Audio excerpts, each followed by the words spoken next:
what's going on? Like, what are the relationships? And they're misled time and time again by all parties. In this interview, the first of which that Devyn has, they're trying to get a... Okay, I'm just pausing because I want to say hi. Let me know if the sound is okay.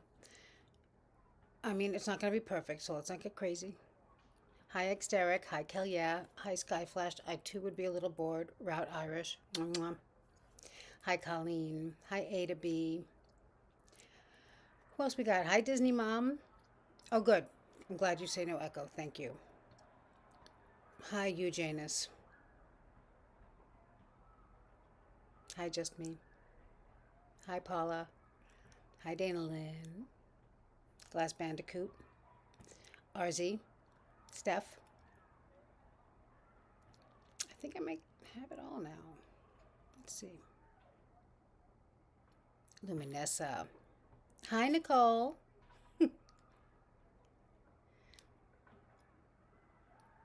Nicole and I went to junior high school and high school together. She's very lucky in that way.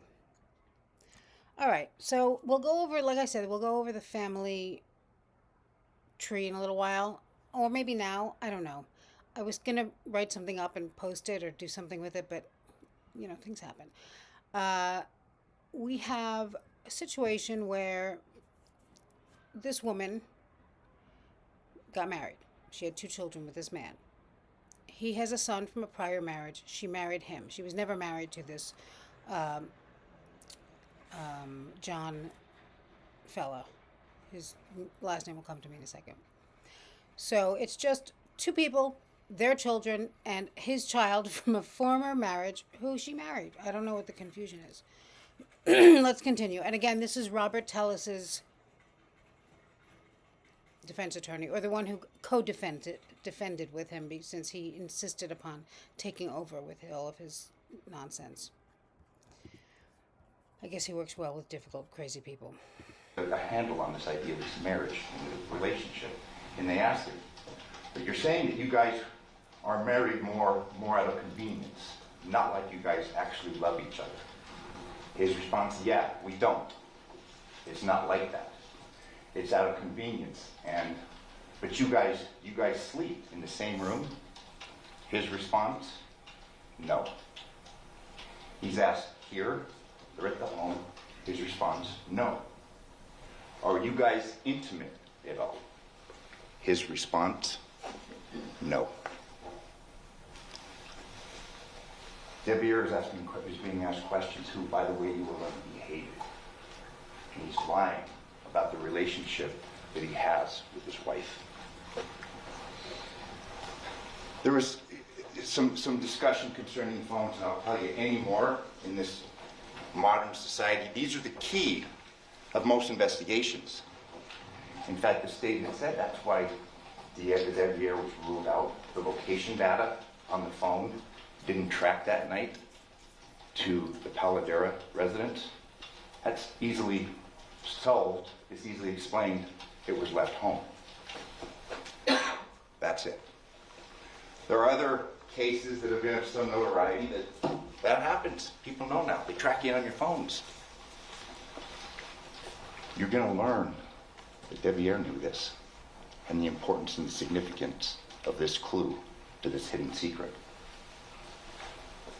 This was no marriage of convenience. We have out here the wedding ring that you'll see in photos that both Devyn and Devyn wore.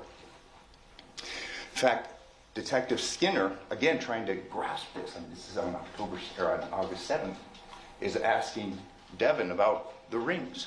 He's telling you the rings. You guys are saying this is convenience, but rings are like of significance. It shows the commitment. She plays it down, as does Devyn.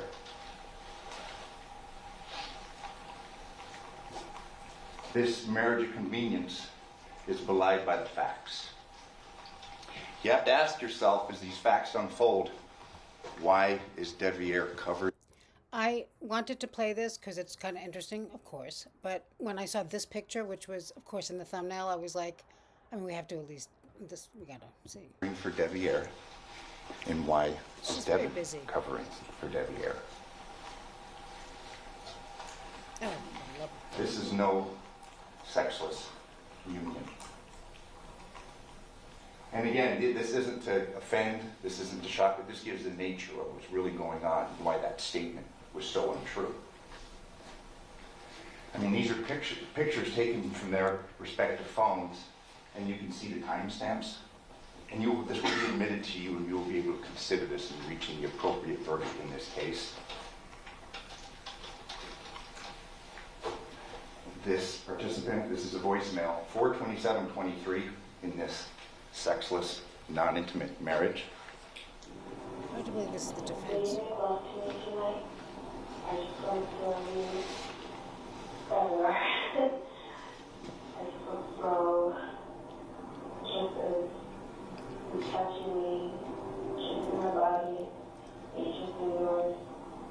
I just want some passion tonight, please. These are photos recovered from her phone that were taken from her phone, 5/17/23. Again, they're sexual in nature. This isn't. She didn't unalive her father-in-law. She unalived her ex-partner.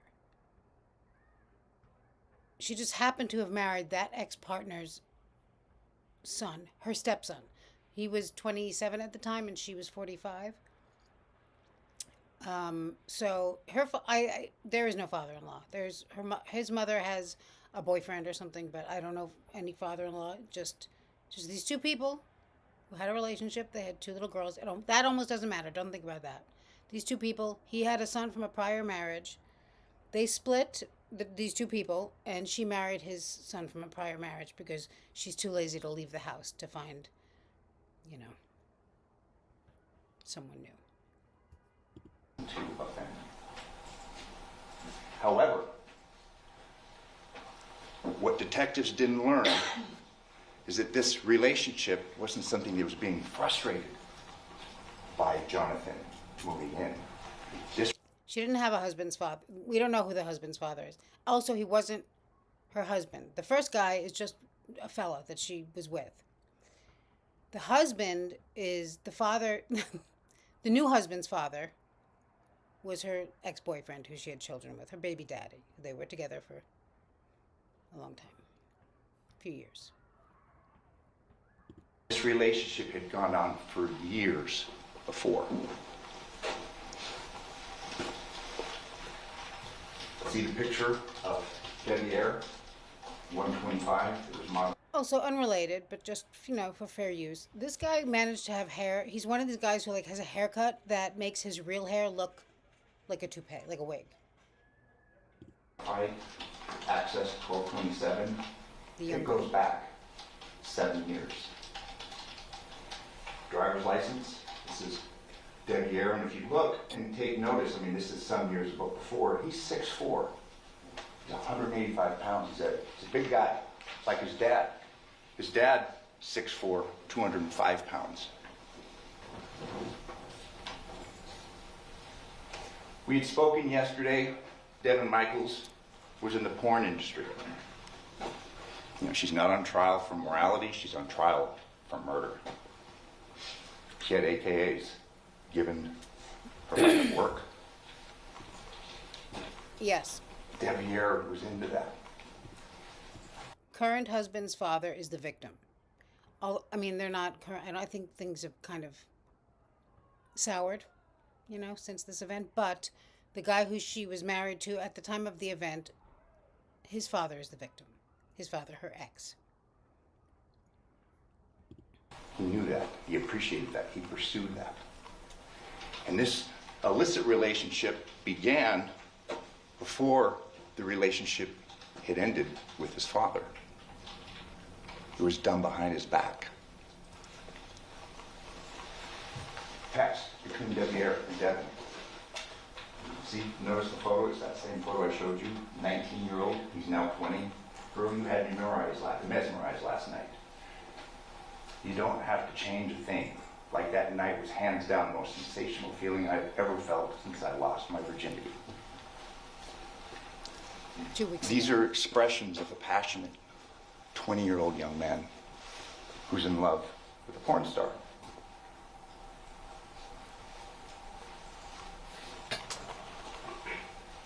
See the dates? Modified 9/3/16. He took the stand, and we'll watch that, so we'll see from his mouth what he has to say about this. I figure after this we can watch the part of, or the whole state's opening statement, and then we'll look at her husband slash stepson on the stand, and we'll just see what's good. That means it was looked at 7/18/26. We've got Debbie Aries 20 here. And I'm going to show you photos to show the identification of what's going on. You've got a penis shot taken from her phone. And you see up in the corner, it's Debbie Aries. So it's the case, the facts will show and common sense will dictate that this isn't a case about her wanting to be with Debbie Ayer, and she kills Jonathan. She's been with Jonathan. What happened on August 7th, 2023 is Debbie Ayer was getting kicked out. He was no longer going to be a part of this relationship because the dad he hated, was coming in and not only taking his home, but taking his wife. Again, 2016. This almost goes without saying, but they are obviously pinning it on the son, her stepson. And just in case you missed the first video about this, the broad strokes, she had a plea. She had taken a plea. She has since rejected it. She pled guilty. She said she was guilty. During her plea hearing, rejecting it, which was 2 years after she took the plea, she's now claiming to be innocent.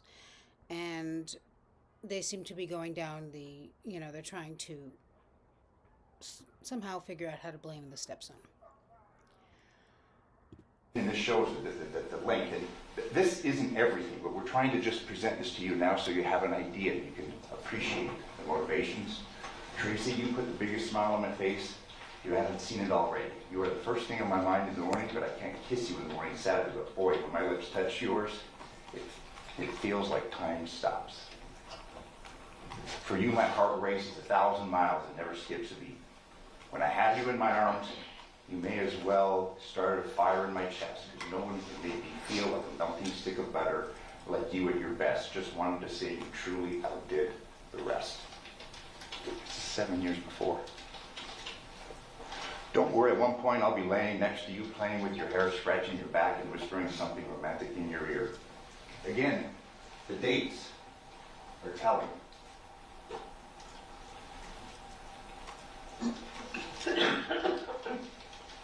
We saw pictures of Jonathan and Devyn and the kids, but if you look at the date here and the time, this is 19-year-old Debbie Ayer. Jonathan's not in the picture. Same time frame, you see? Let's take a look at that again, shall we?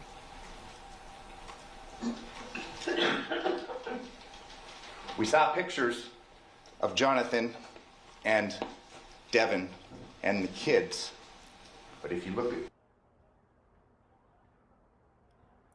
the date here and the time, this is 19-year-old Debbie Ayer.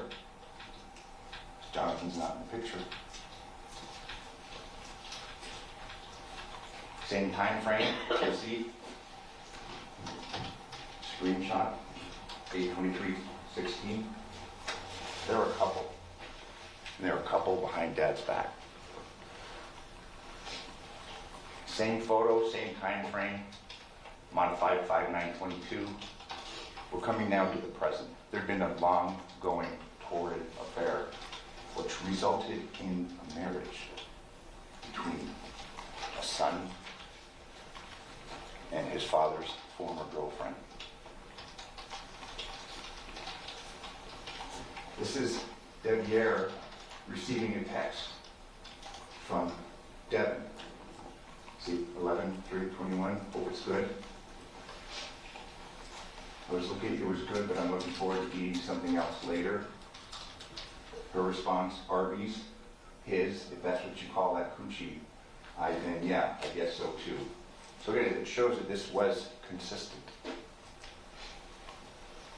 Pictures of Devyn on Devier's phone.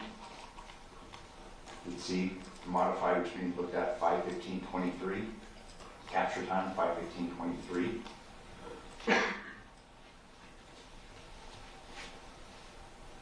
Again, the date 5/15/23. I mean, this is clearly an intimate relationship. It's not for the kids. It's not for these perceived medical issues. Devier is in love with Devyn. Captures on his phone.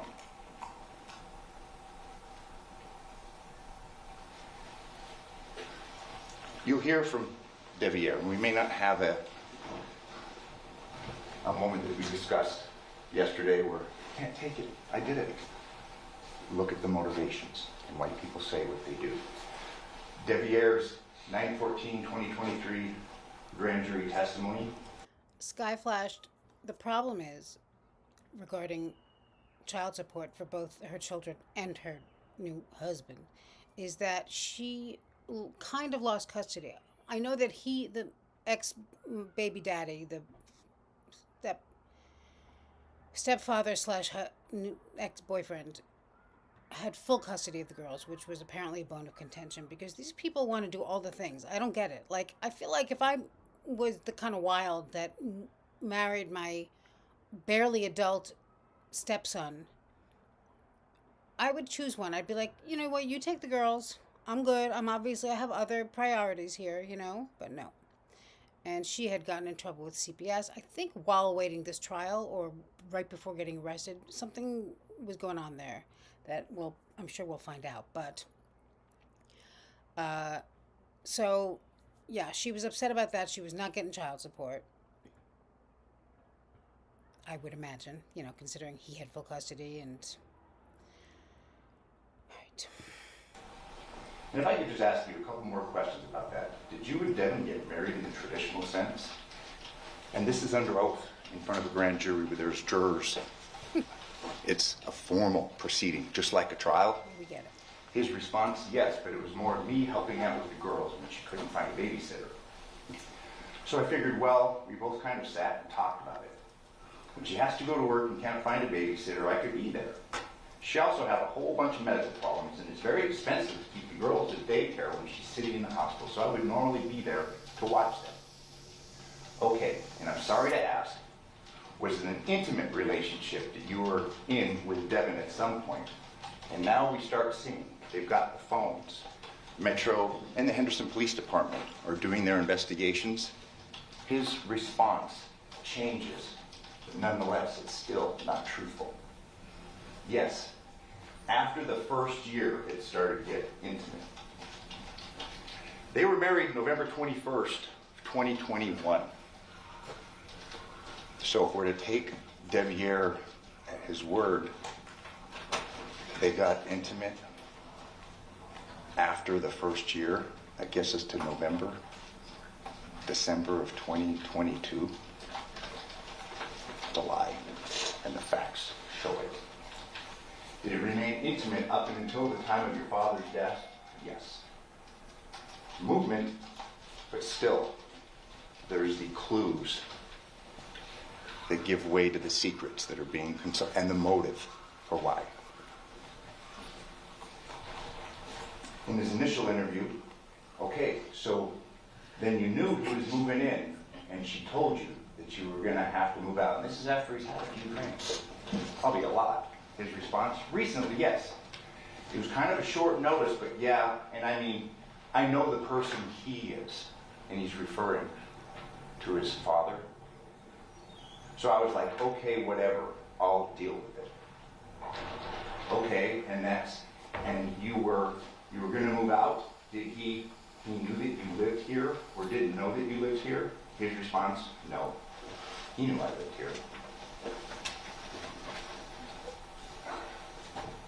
When you look and when you weigh the evidence, you have to ask two things.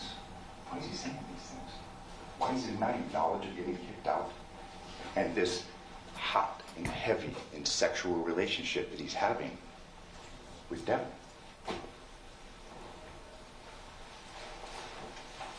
changes now. 9/12/23. I didn't know that he was going to move in. He's eliminating another motive.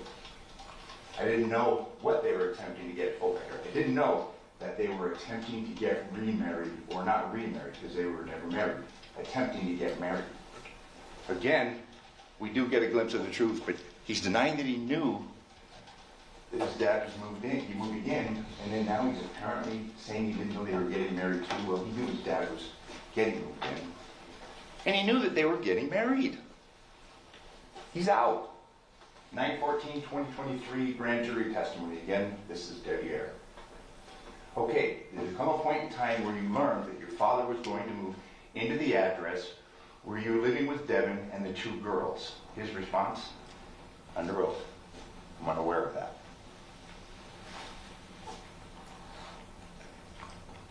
Okay, did you become aware of that? After I talked to the detective? Yes. Oh, okay. So that's something you learned after your father's death? His response? Yes. Understood. Was there a discussion about you potentially moving out of the residence? His response? No, sir. Prior to your father's death? No, sir. Again, he's eliminating under oath the motive. This is a text that Devyn sent to him 4 days before this incident. See down at the bottom, 8/3/2023. Liar, cheater, it goes on and on. Obviously there's passion in this non-intimate relationship if you're going to take his word for it. She sends him a text, 8/3/23, I want a divorce. All your shit will be waiting outside for you. That sounds 4 days before Dad's moving in. Do not even think about coming back. He tells the detective he had no idea. He had no idea there'd been no discussions of him getting booted out of the house. So he's losing a wife and he's losing a home. She states, keep your alcohol. Just stay out of my life. You learn from this witness stand that Devyn had a fair amount in common with the father that he hated. He was a heavy drinker. You know, a buddy of mine was a warden in Arkansas, and he said, we eliminate women, we eliminate booze. I got nobody in my prison. 9/12/23. I'm glad we're listening to the defense first, because then we'll see how it'll be even more obvious how much better, of course, the state is, the prosecution is. Interview of Devyn, well, you weren't. You weren't the main suspect. You know what I mean? This is yours. It's a little different than hers. We're here, you didn't do it to clear you. His response? Right. Does that make sense? It does. And while the chances of you even being there are so slim that it's just, there's no, that's not even on the radar. These are the detectives that are investigating this case. Perhaps they were ignorant of this, what was really going on, the real dynamic of this fairly seedy, buckle-up relationship. Again, he's ruled out and basically not on the radar because he didn't have the phone on him when his dad was killed. He killed his father.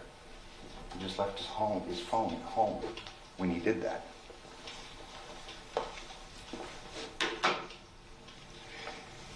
He's been very clear through his interviews that he worked at Hometronics. He has extensive knowledge of home security systems. And we all know that most home security systems, there's a phone element to it. It caches on your phone. You have a Ring camera, Arlo, any of those. Phone-based. And Devyn has a substantial amount of technical knowledge. Hi, pretend judge. So, I'll be just giving the broad strokes every once in a while, because this trial is going on this week, and, this woman who was apparently an ex-PORN star, is on trial. She took a plea 2 years ago when she was arrested for the murder of her ex baby daddy. She was married. She was involved with a man. They were dating together for many years, and they had 2 little girls together. He had a son from a prior marriage. These two separated. He moved into his mother's home nearby. She stayed in their marital home, as you say, as we call it, along with her stepson who had lived there. He was at the time 27. She married the stepson, decided not to tell anyone in that family for some reason, anyone else, and then killed the baby daddy slash stepfather, cut his head off. They have never found his head or the murder weapon. There you go. Actually, the good thing also about the prosecution opening is he, as well as clearly as possible, explains what happened. So He also installed home entertainment systems. Then you've had speakers put in, TVs put up. You got tools. Generally a sawzall, an electronic knife, an electronic saw when it cuts through the drywall and through 2x4s. We know how that's at least one of the 2 instruments that was used to remove his father's head. Again, and I've addressed this, why lie to the police on 8/7, then again on 9/12, then lie to the grand jury on 9/14. Motives, author actions, outward statements betray secrets. He's repeatedly eliminated his motivation through the course of this investigation. And she's been complicit, whether she knew or not. She's complicit in this. We have Devier covering for Devier, and we have Devyn covering for Devier. Mm-hmm. Here she is. This, and again, this is just scratching the surface, but these are photographs that are captured on Devier's phone, just to give you an idea. And there's a long list. We could be here for much longer than we're going to.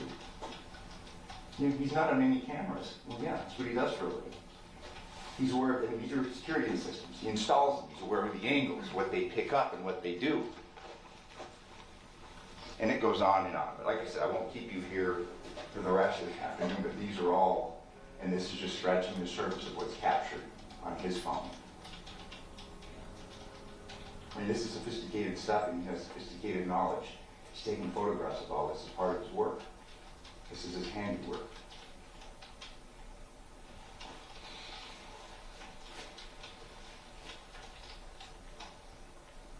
And there's a lot of them.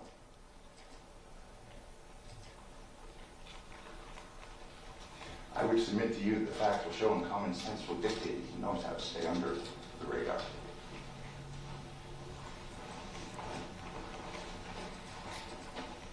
He lived at the home where his father was killed.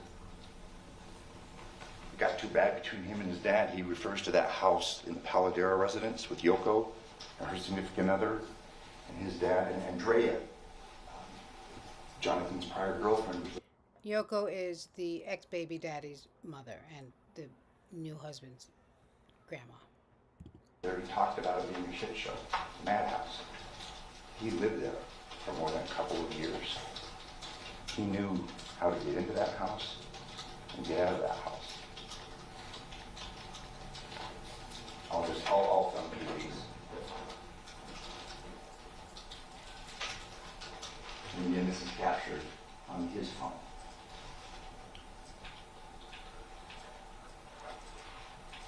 There's a couple of tools back there. Drill. This is the home that Devyn and Devier were living at prior to him getting kicked out. It's right here. It's on Porcupine. The person who lives there knows how to escape detection. Leave the front door, come around, you're on Rebecca Street. There's an even simpler route for a guy that's 6'4", 195 pounds. Right out the back door. But you're wondering what it looks like with 30 and it's pretty nice. Or This is like Devyn. that. Yeah. The results of the autopsy, homicidal violence, there's no real cause. No one knows for sure. I mean, Could have been a shooting.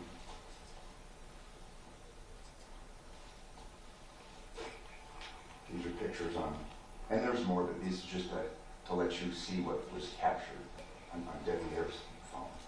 If you look at this is telling. Look at the date. 8/7/23. Modify that, meant it was looked at. The day his dad was killed, or the afternoon, the night following his dad being killed. We looked at that. These are swords that were found in the Porcupine residence. The police went in and searched the residence on 8/7/23. This was the residence that Devyn was living at with Devyn. We got samurai swords on the floor. There has been a lack of investigation, and again, this isn't bad cop, good cop. No, these are good men trying to do the best they can. But they make mistakes. hi VC, I just said hi to you, and then I saw lovely Margarita thanking you for something, and I was like, what happened now? I appreciate you so much and your generosity, and thank you for being here. And this is, another horrible case, but again, thank you for your support. Let's continue. They've been repeatedly lied to concerning the dynamic of a fairly complicated and salacious relationship. 2 instruments at least used to decapitate Jonathan, 1 manual tool and 1 power tool. Neither recovered. Coroner examination, tool mark analysis reveals characteristics consistent with the use of 2 tools. A hand-powered knife and mechanically powered saw. Something when someone does home installations, security systems, entertainment systems would have and know how to use. Listen, the mechanics to decapitate a human being are difficult. I mean, you've got this complex systems, you've got the musculature, you have the veins, the arteries, you've got the trachea, you've got the vertebrae, very thick ligaments, and cartilage. It takes a lot. Hand-powered saw can do it. This is boring, right? What's interesting, and you will see, and it will play out, there's no blood spatter in the room consistent with use of power tool. Apparently there's an assumption that this decapitation occurred on the bed. I submit to you when you see the evidence, it's not consistent with that. You've got a power saw going in the neck there, and you're cutting through it, there's going to be stuff all over the place. They didn't find anything. No cuts or markings to linens, the blanket, or the mattress. Devyn is 5'3" and weighs 130 pounds, something like 120. And again, and this will be for the state, because it's the state and the state alone that has to prove this case. Defense doesn't have to prove anything. There had been surveillance cameras that been at Palagura since 2021, and they were only taken down that evening. Jonathan was moving. We'll probably learn through the course of this trial who installed them. Safe to say it was probably Devyn.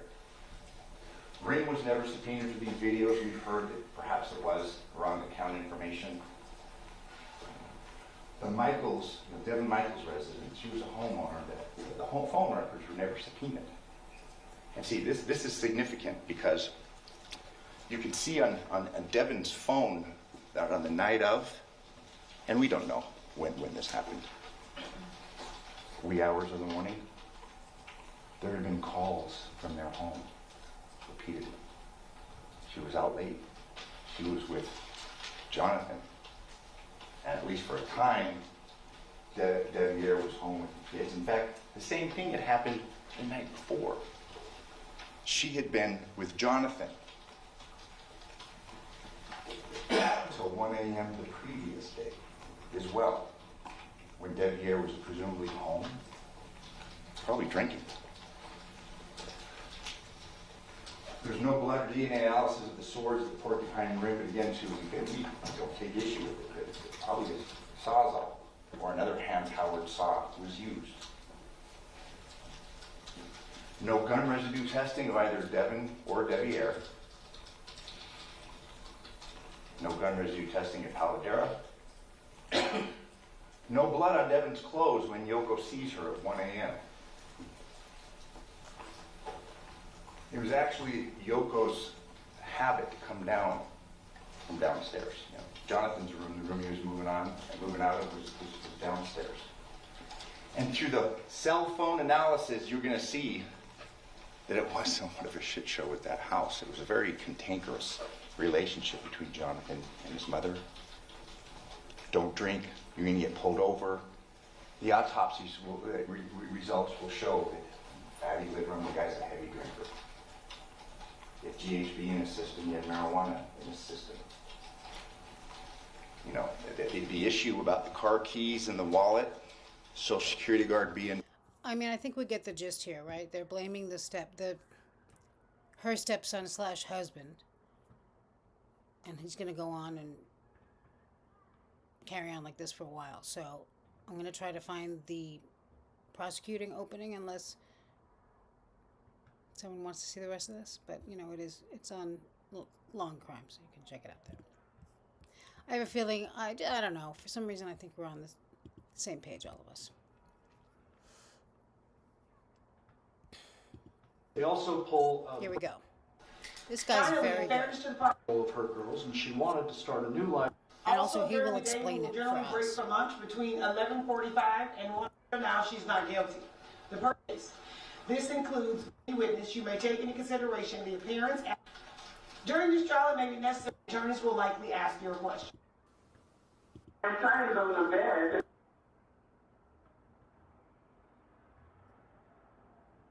Attorneys will likely ask your question. Jurors must not place undue weight on the responses to their questions or draw any conclusion because the questions was not asked. There may be some testimony in this case that will be given through an interpreter. An interpreter will provide a translation for you at the time the testimony is given. You must rely on the translation provided by the interpreter, even if you understand the language that's spoken by the witness. Do not retranslate any testimony for other jurors. If you believe the court interpreter translated testimony incorrectly, let me know immediately by writing a note and giving it to the marshal prior to the witness being excused from the courtroom. Finally, in fairness to the parties in this case, you should keep an open mind throughout this trial, reaching your conclusion only during your final deliberations after all the evidence is in and you've heard the attorney's closing arguments and my instructions to you on the law. Now that I've given my preliminary instructions, the clerk will now administer the oath to the members of the jury. Ladies and gentlemen, will you please rise and raise your right hand so that the clerk can administer the oath. You and each of you do solemnly swear that you will well and truly try the case at issue and a true verdict render according to the evidence, so help you God. You may be seated. Thank you. Thank you all. State, are you prepared to give an opening statement? Yes, Your Honor. Thank you. Prior to that, can counsel approach?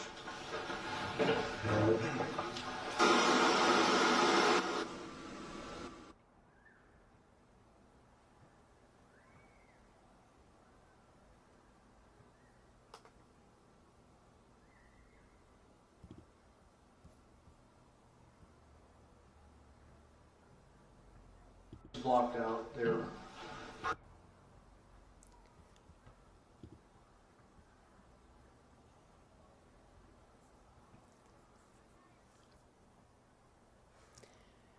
Patience is a virtue. On August 7th of 2023, the defendant, Devyn Michaels, brutally murdered and savaged the body of her ex, Jonathan Willett. But the story did not begin on August 7th of 2023, and all I can say is buckle up because you're in for a wild ride. This is Jonathan in life. It's Jonathan's 2 young children that he shared with the defendant. Both girls, faces blocked out, they're preteen young children. You will learn during the course of this trial that John had a son from a prior relationship named Devyn, that after Devyn was born, he split with Devyn's mother, eventually getting into a relationship with the defendant. They then had these two children together. They separated, and there was a custody agreement that was ordered by the family court in which the victim had full physical custody of the girls. You will learn that the defendant was not happy about that situation, that the defendant wanted to have control of her girls, and she wanted to start a new life with Devyn, the same Devyn that is John's son. On August 7th of 2023, Yoko Willett, an elderly woman, woke up to find her dead son in his room with what she referred to as his face and neck missing. This is the 911 call she plays. Yes, this is Yoko Willett. My number is address is 2698 Aradura Drive, Henderson, Nevada. Yeah, 702-203-8975. Okay, I went downstairs and my son is on the bed and all bloody. I don't know, I open the cover. It's all bloody, I don't know. Can you come over? Yeah, we're going to help you. What happened to him, you know? I have no idea. And so was the outside this morning, but Is he awake now? and Is he awake? yes, I think he's dead. Sure. Listen to me, I already have a calling for help, okay? How old is your son? About 46 seconds. Is he breathing? Oh, bloody all over. Huh? Where is he bleeding from him? I don't know, some leg or something. Do you see any weapons around him? No, I don't know. Will he harm himself? Can you tell? What? Did he look like he hurt himself at all? Like, maybe shot himself? No idea. Those was on the yard. I told him, I didn't know he was trying to move out from my house. Okay. And his girlfriend was here yesterday. Okay. When's the last time you saw him? Yeah, when's the last time you saw him okay? How long ago? Last night. Last night? Yeah. Yeah, I think somebody has come to eat. Okay, yeah, we're already on the way, okay? We're going to try to help him before we get there. Do you have a defibrillator available inside your house? Huh? Do you have a defibrillator available at your house, a shocking machine? I don't. That's okay. Now, what I want you to do is see, do you feel safe to get right next to him so we can try to just... That is what police found when they arrived at the Willett residence. We recently saw another case where they ask about the defibrillator and they're like, what? It's kind of like people aren't expecting that question. I'm trying to remember what case it was, if anyone remembers. His mother is from Japan. She's Japanese. Just so you know, because, I mean, to me, her English is good, but they do use a translator later. And Jonathan on his bed in his bedroom. As you can see, his head is missing. Large blood stain at the foot of the bed there, and a large amount of blood underneath where his head should be. Officers eventually removed the cover from his body and noted several chemical burns, or what appeared to be strange chemical burns on his body. And a very clean decapitation that you can see there. Henderson Police Department was responsible for the investigation. After first responders arrived on scene, clearly couldn't render any medical aid to the victim, they locked down the scene. Homicide investigators are then enlisted and take over. Along with the homicide investigators, they bring out an army of crime scene analysts and treat this case obviously very seriously, and they go into the home after executing a search warrant. When they go into the home, They obviously focus on the bedroom, but they do a pretty thorough search of the entire residence, the curtilage, the backyard, the front, the trash cans, the upstairs bedrooms, the kitchen, the living room, and these are the items that they find. A couple of chemical bottles, obviously relevant for the potential chemical burns on the victim's body. They find some interesting writings that you'll see a little bit more of later, demonstrating that there was a contentious custody case going on between the victim and someone at that point, someone. They see out front John's moving truck, the victim's moving truck. You will learn that he had a moving business. There's a trailer on the back. It's parked a little Wait for it. cattywampus, going the wrong way on the street and poking out into the street as though he may have planned on moving after he last parked that car or truck. But the items that weren't found, or what was particularly no contentious custody Just case one more going time. on between the victim and someone People in the at back. that point, someone. They see out front John's moving truck, the victim's moving truck. You will learn that he had a moving business. There's a trailer on the back. It's parked a little cattywampus, going the wrong way on the street and poking out into the street as though he may have planned on moving after he last parked that car or truck. But the items that weren't found are what was particularly notable for the investigators. They didn't find a murder weapon. They didn't find whatever this person used to cut his head off. They did not find his head. They did not find his wallet. They did not find his truck keys, and they did not find his phone. They interviewed Yoko, and the gentleman above Yoko's photo is Yoshida, her partner.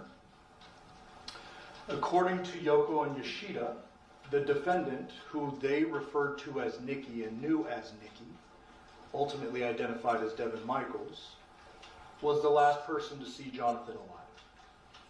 Nikki and John had been moving the girls and John's items from this Paladura address to Nikki's address on Porcupine Rim that she shared with Devyn, and for a temporary period over the summer, the young girls. They learned that Nikki and John returned to this address, the Paladura address, for the last time at 10 p.m. on August 6th, or around 10 p.m. They learned from Yoko that about 1 a.m. she was going downstairs for a glass of water and ran into the defendant, who she will describe to you when you hear from her as she... Just quick pause because we're going to hear another term that we are familiar with. appeared to be startled to see me. The defendant and Yoko have a conversation.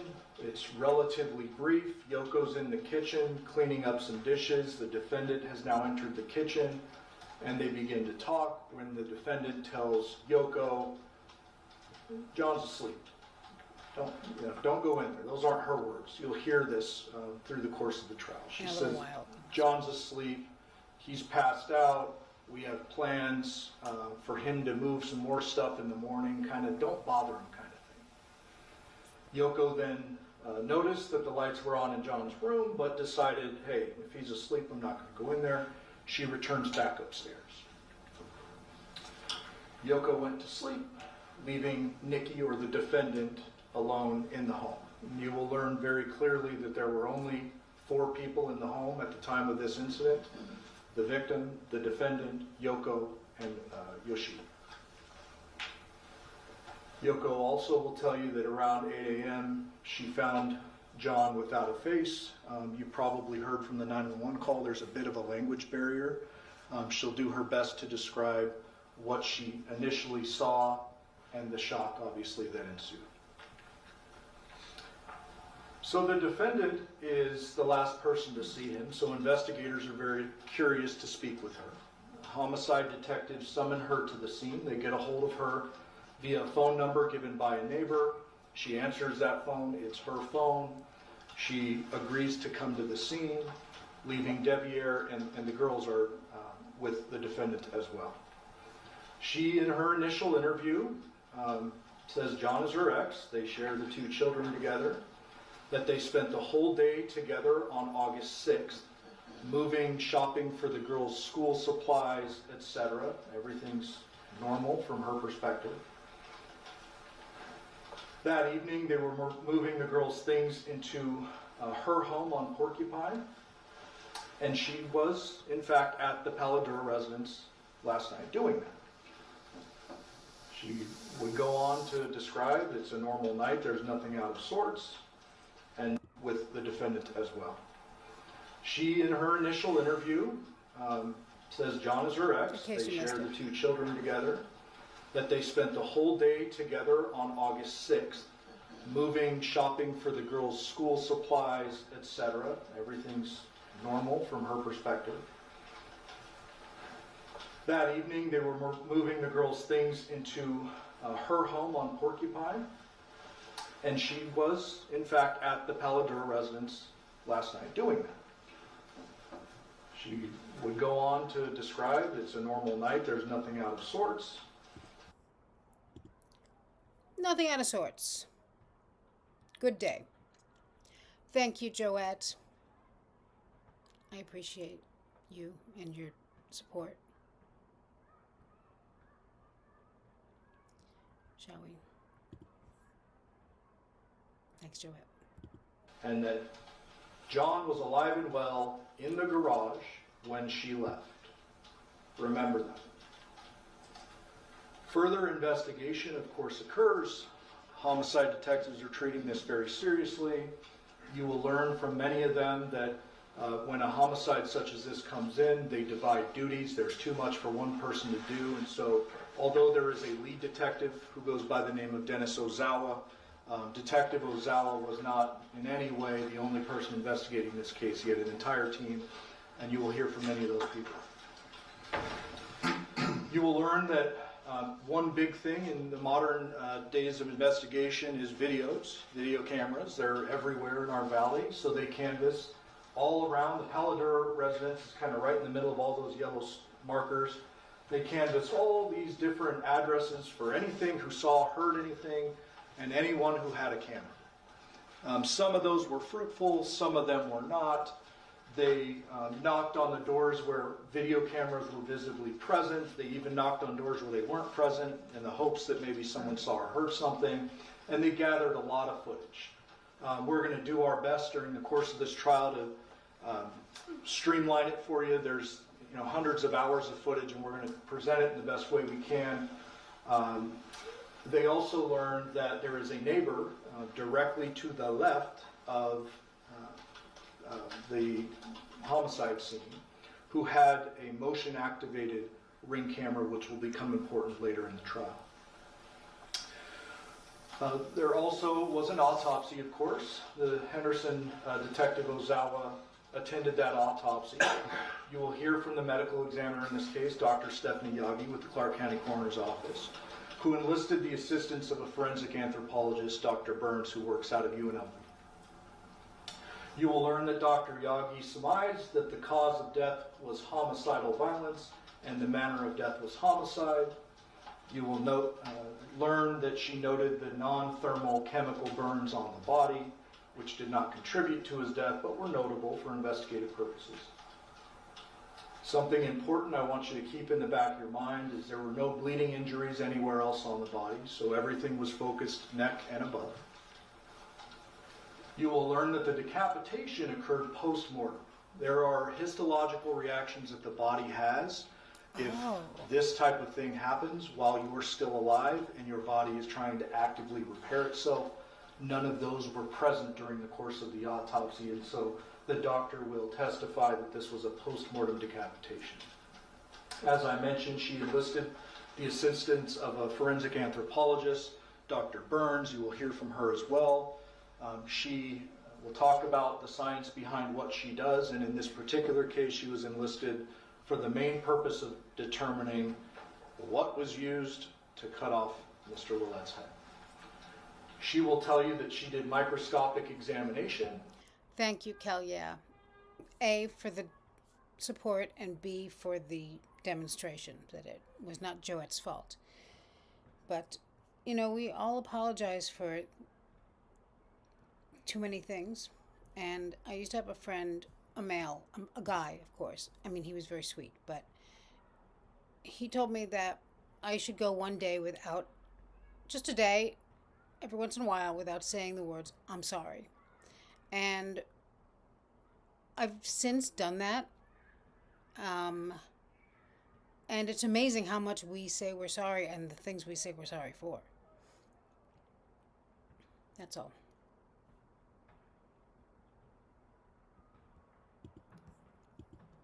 During the course of that thorough examination, she determined very clearly that there were 2 separate instruments used to chop off his head. She even can narrow it down by time because of the layering of the artifacts on the bones. And so she will surmise and testify that first a serrated or non-serrated knife was used, so a knife, whether serrated or not. When that was unsuccessful, the defendant then used a powered saw of some sort. She can't narrow it down to class. You will learn, or class of tool. You will learn that the bones in the neck, the cervical spine, are very small. There are areas on it which would reflect these markings, but they are so small that she can't really surmise what type of saw. She'll testify that if it's a long bone, she has seen cases with dismemberment, involving dismemberment, but not a decapitation. But with dismemberment of larger bones, you can see more, which allows you to narrow down the type of saw that was used, but here that's not possible. Nonetheless, she will testify clearly that it was 2 different instruments, knife first, saw second. Further investigation also revealed what Mr. Draskevich alluded to in jury selection, a very non-traditional family situation. And I kind of mentioned this a little bit earlier. The investigation revealed that the defendant, after splitting with John, ultimately married his son, Devyn.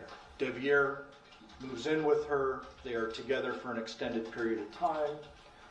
The defendant loses custody of the girls, and eventually the girls end up for a short period of time over the summer of 2023 before school starts, living in the home with the defendant and Devyn, with Jonathan living back at the Paladura residence with his mom and Yashida. This is Clark County Department of Family Services document showing the parent placement verification letter describing that John was awarded full physical custody of the girls on October 27th of 2022. That Jonathan, as I said, and the girls were living at 2698 Paladura at the time. You can see in the document that the defendant had weekly supervised visitation with the girls for an extended period of time. And you will learn through various witnesses that John kind of bent the rules with that and allowed her to see the girls a little bit more than was court ordered. Also, sorry, but we have to be a little easy on Dan D because he's Canadian and they say sorry a lot. So that's a cultural thing. You will also learn that John allowed the girls to stay with the defendant and Devyn, as I mentioned, at the Porcupine Rim address over the summer of 2023, and that Jonathan was going to move in with the defendant and the girls to try to stabilize their lives and basically try to get everyone under the same roof. The girls were having a real hard time with the custody situation, and his main focus was the girls. Obviously, with all this information they have gathered, the defendant is now a person of interest. She's the last person to see John. I'm here. She's been over there very close in time to his murder. There's all these ties. There's the custody paperwork I showed you earlier, the writings that were in his room. And so they respond to Porcupine Rim. I can't remember if I put a map in here, but I'll just tell you we'll have a Google map for you that shows the distance between the homes. They're about 30 minutes apart. Paladura is in Henderson. Porcupine Rim is in Las Vegas, and it's a pretty good distance, about 30 minutes. The detectives will tell you, and this is Detective Ozawa and Detective Carrie Skinner, that when they go to the residence, they observe the defendant. She's kind of either moving stuff or moving back and forth between the home and the vehicle. And they note a couple of things before they approach and make contact with her. You see the Nissan Armada, which is the defendant's vehicle. Looks pretty clean and shiny. You will see that cell phone on the right. The detectives observed that when they first drove up, kind of sitting in the rocks near the driveway. Thought, okay, that's weird, but we're not going to touch it. We're not executing a search warrant yet. They leave it be, and then they make contact with the defendant to interview her again, because now they know some more things, and things aren't quite adding up, and they want to know a little bit more. They make contact with the defendant, and this is prior to them going into the home and executing a search warrant on the home. They get a little more information, but the story generally remains the same, that John recently dated Andrea. This is extra information. But that last night he threw away his engagement ring in the trash can at Paladura, which, remember that. That John wanted to get back together with her romantically. This is new information. And move in, which we already know to provide stability for the girls. She mentioned that Yoko does not know Devyn and I are married. She claimed that her marriage with Devyn was one of convenience for insurance purposes and non-romantic and not sexual in nature. You will learn, and you'll actually hear it, the interview. During this interview, out in the police vehicle in front of Porcupine Rim, the girls walk up, and you can hear them. Their sweet little voices, and they're like, "This is Daddy's phone. This is Daddy's phone. This is why he wasn't answering." The detectives realize that's kind of important.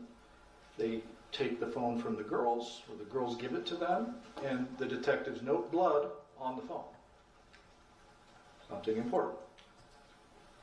They ask the defendant, "Well, how did this get here?" And she responded generally that he must have left it here earlier in the day when he was moving, and I don't know. I mean, there's a cigarette butt over there. I know he smoked cigarettes. It's by where the phone was. He probably left it.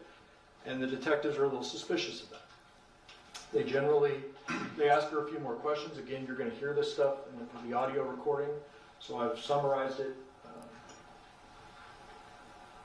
And then ultimately at the end, she again sticks with this. John was alive and well in the garage when I left. As I mentioned, the detectives then obtain a search warrant and execute that search warrant on the home. They also get the warrant for the vehicles. You'll learn that white moving van is Devier's work van. He was a home security installer. He did various jobs for a legitimate company. They searched that vehicle, nothing of evidentiary value found in that vehicle. You can also barely see behind the van, there's a small sedan that's inoperable, but they search it nonetheless. They find nothing of evidentiary value. When it comes to the defendant's Nissan Armada, they photograph it on the outside, but then they apply seals to every opening, and then they tow that to have it searched later at their lab. You will learn they find in the garage the Ring cameras from John's home. A little weird. They grab them up, they seize them pursuant to the search warrant in the hopes that maybe since these are the cameras from John's home, it captured something. There is no footage, unfortunately, associated with it. They issued administrative subpoenas and attempted to obtain footage from Ring. There was no footage because he didn't have the right account to store the Ring footage in the cloud. And I'm butchering the technical terms, I'm sure, but you'll hear all of this from witnesses. They also noted that there was no SD card in the cameras themselves, but nonetheless, they took them, they seized them pursuant to the search warrant, just to make sure. You will also learn they find several of defendants' writings throughout the home describing kind of the relationship with Devyn, not exactly how the defendant described it to them to begin with. Very importantly, they find the defendant's purse.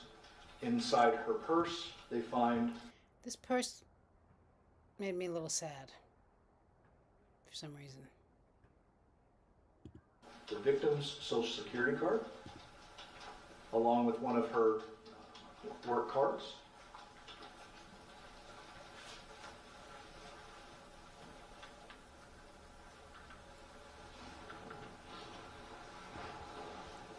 Also, what's one of her work cards? Is that what he said? This is the defendant's bedroom. What I've circled there is basically her underwear drawer. When you execute a search warrant, you go through everything. You basically toss the place, and when they were searching the defendant's underwear drawer, they found something. My mouse is freezing on me here.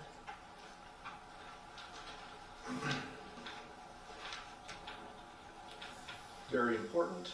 They find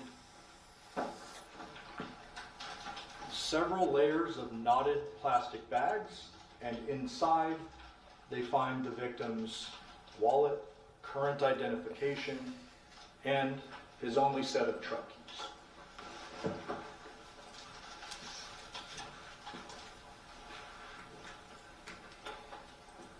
After the search warrant, they speak with the defendant again. They learn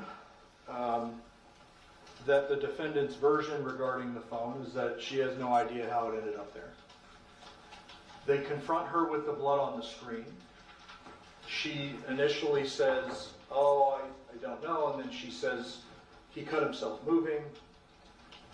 Remember when I talked about the autopsy earlier, no other bleeding injuries on the victim's body? Remember that? She claims he cut himself while he was moving. There's no evidence to suggest that. They learned John wanted to move in with the defendant so we could have the girls under one roof and parent them. They further learn, although they already kind of know this, that John has physical custody of the girls, and the defendant claims she plays nice with him to kind of keep access to the girls and keep things kosher.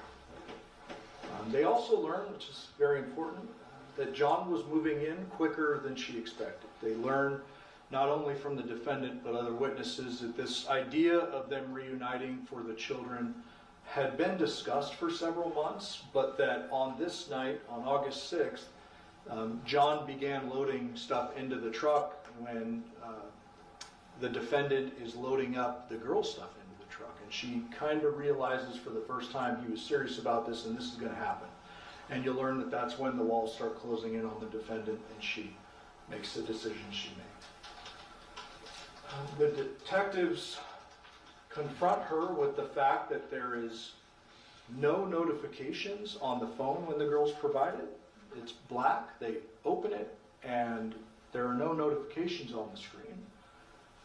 But that she had contacted him several times the night before, and that those notifications should be there based on the timing of the phone arriving at her house. They ask her, before telling her what they have found in the home, they ask her, "Hey, do you have any idea where John's wallet would be?" She says very unequivocally, no idea. They then say, "Well, hey, we kind of found this ID and this wallet in your bedroom." And she then changes her story and she provides a version. Again, you will hear this audio recording in which she says it was back at the Paladura residence. She had the plastic bags open and John placed his items into the bag and she tied them up right in front of him. And they confront her when the story doesn't make sense over and over. And that's kind of the story she sticks with regard to that.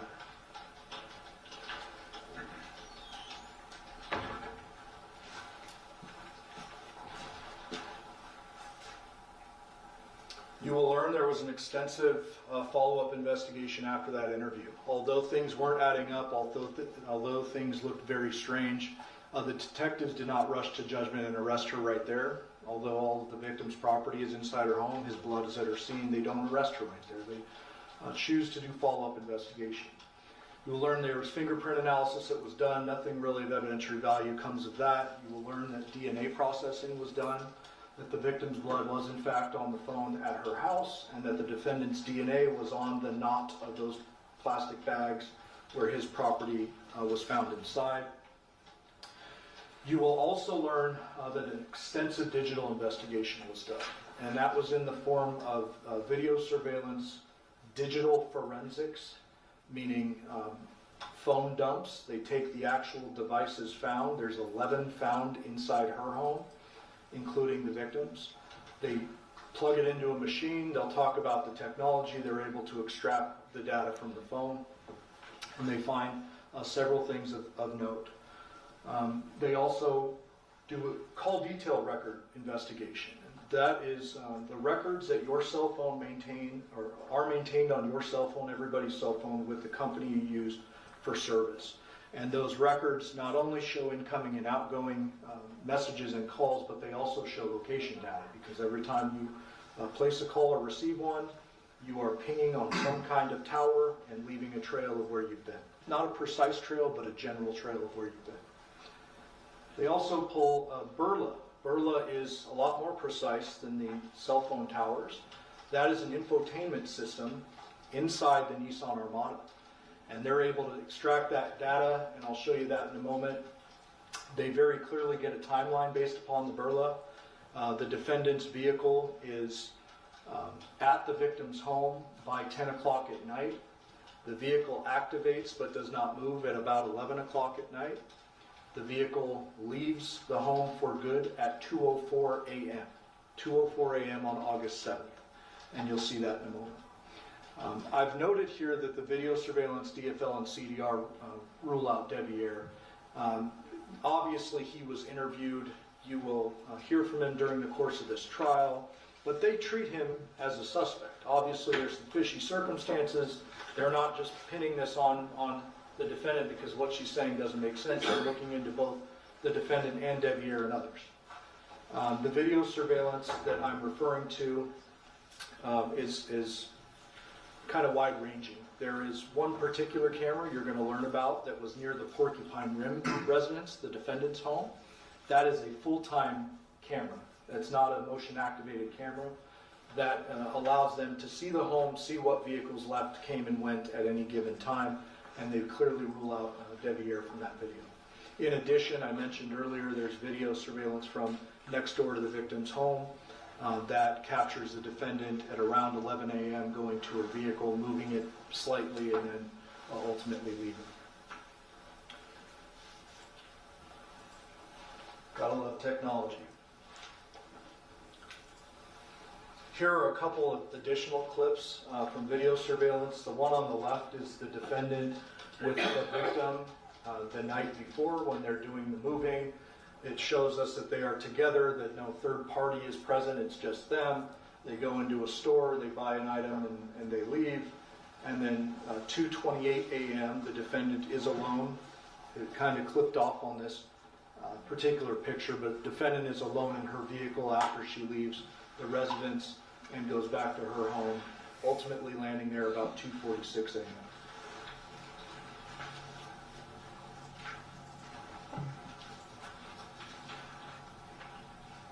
Those digital forensic examinations I mentioned become relevant, especially when it comes to Devier. There's much more than this, but I'm trying to narrow it down for the opening statement. This particular message was sent from Devier to the defendant. As you can see, at 10:36 p.m. See you when you get back. I'm going to sleep. Girls are in the living room. And the video surveillance supports that. This image you're seeing now is the CDR cell tower location data. There is much more to it when the witness testifies. There's a bunch of animated videos you're going to see. Just for this purpose, I did a screenshot. The blue and red represent the victim and the defendant's phone, and the green represents Devier's phone at our operative time period, showing him across town when that last message was sent and throughout the evening. You'll also see the burla that I referenced earlier. As I mentioned, burla leaves actual GPS breadcrumbs, like by the foot. So as opposed to just a tower you're hitting on, this is actually showing the track.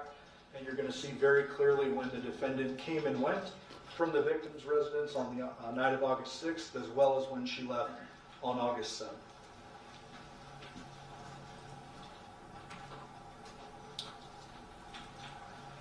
After all of this information is gathered, it's very clear that the defendant did this to the detectives. They make the decision to place her under arrest for murder with use of a deadly weapon.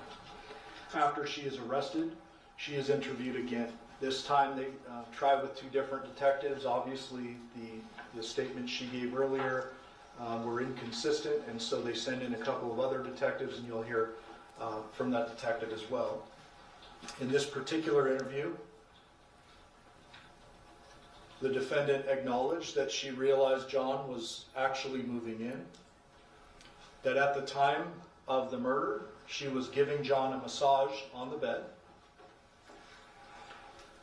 While he was lying on his stomach, the defendant got up, walked over to the fireplace, and grabbed a large, what she referred to as a stick or maybe a candle holder. It's a large, heavy object. John was lying on his stomach. Wasn't that what they thought Michael Peterson killed his wife with? Some large, heavy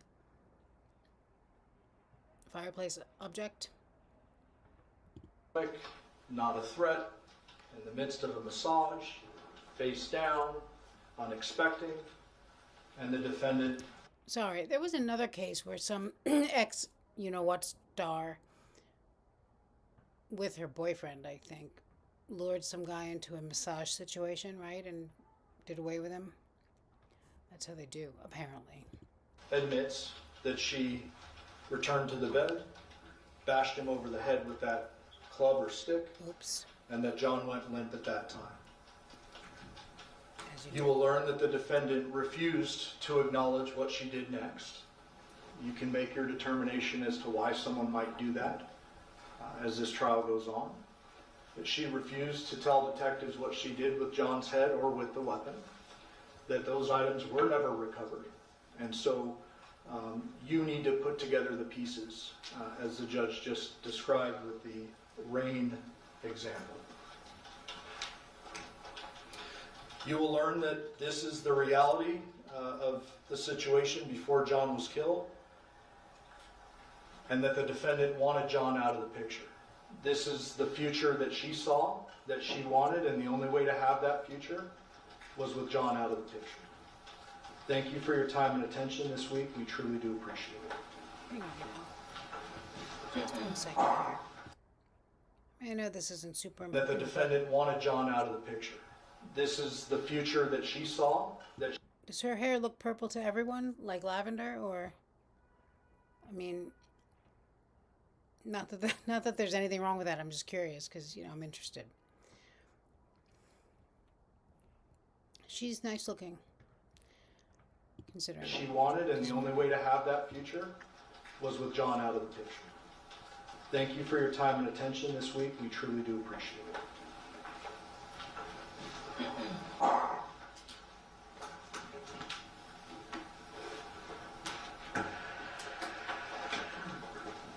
Is the defense going to give an opening statement? Yes, we are, Your Honor. And if we could have Drake? a 5-minute Yeah. recess. Thank you. Yeah. Okay, ladies and gentlemen, we're going to take a brief recess so we can get the technology set up. During this recess, you must not discuss or communicate with anyone, including fellow jurors, in any way regarding this case or its merits, either by voice, phone, email, text, internet, or other means of communication or social media. I You like must not Kendrick read, watch, Lamar. or listen to any news or media accounts or commentary about the case. You must not do any research, such as consulting dictionaries, using the internet, or using reference materials. You must not make any investigation, test the theory of the case, recreate any aspect of the case, or any other way investigate or learn about the case on your own, and you must not form or express any opinion regarding this case till it's finally submitted to you. Ladies and gentlemen, it is 1:50. We'll be in recess until 2:05. All rise for the jury. Please leave your notebooks on your chairs.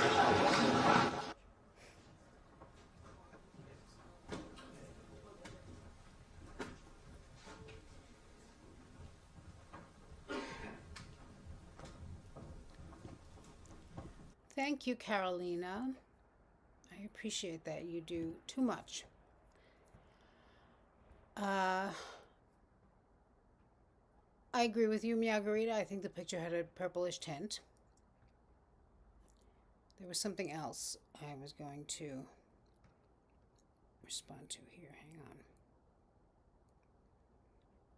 Hi, Nicholas.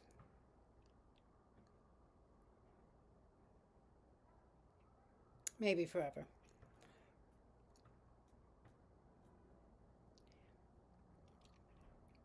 Hi, Christine. Oh, Christine Garcia is not here. She received a membership. That's nice.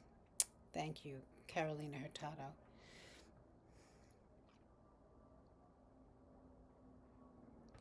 Oh, I didn't know Kendrick Lamar and Drake are hating on each other. I mean, obviously it's known, but I'm too busy talking about murderers, you know?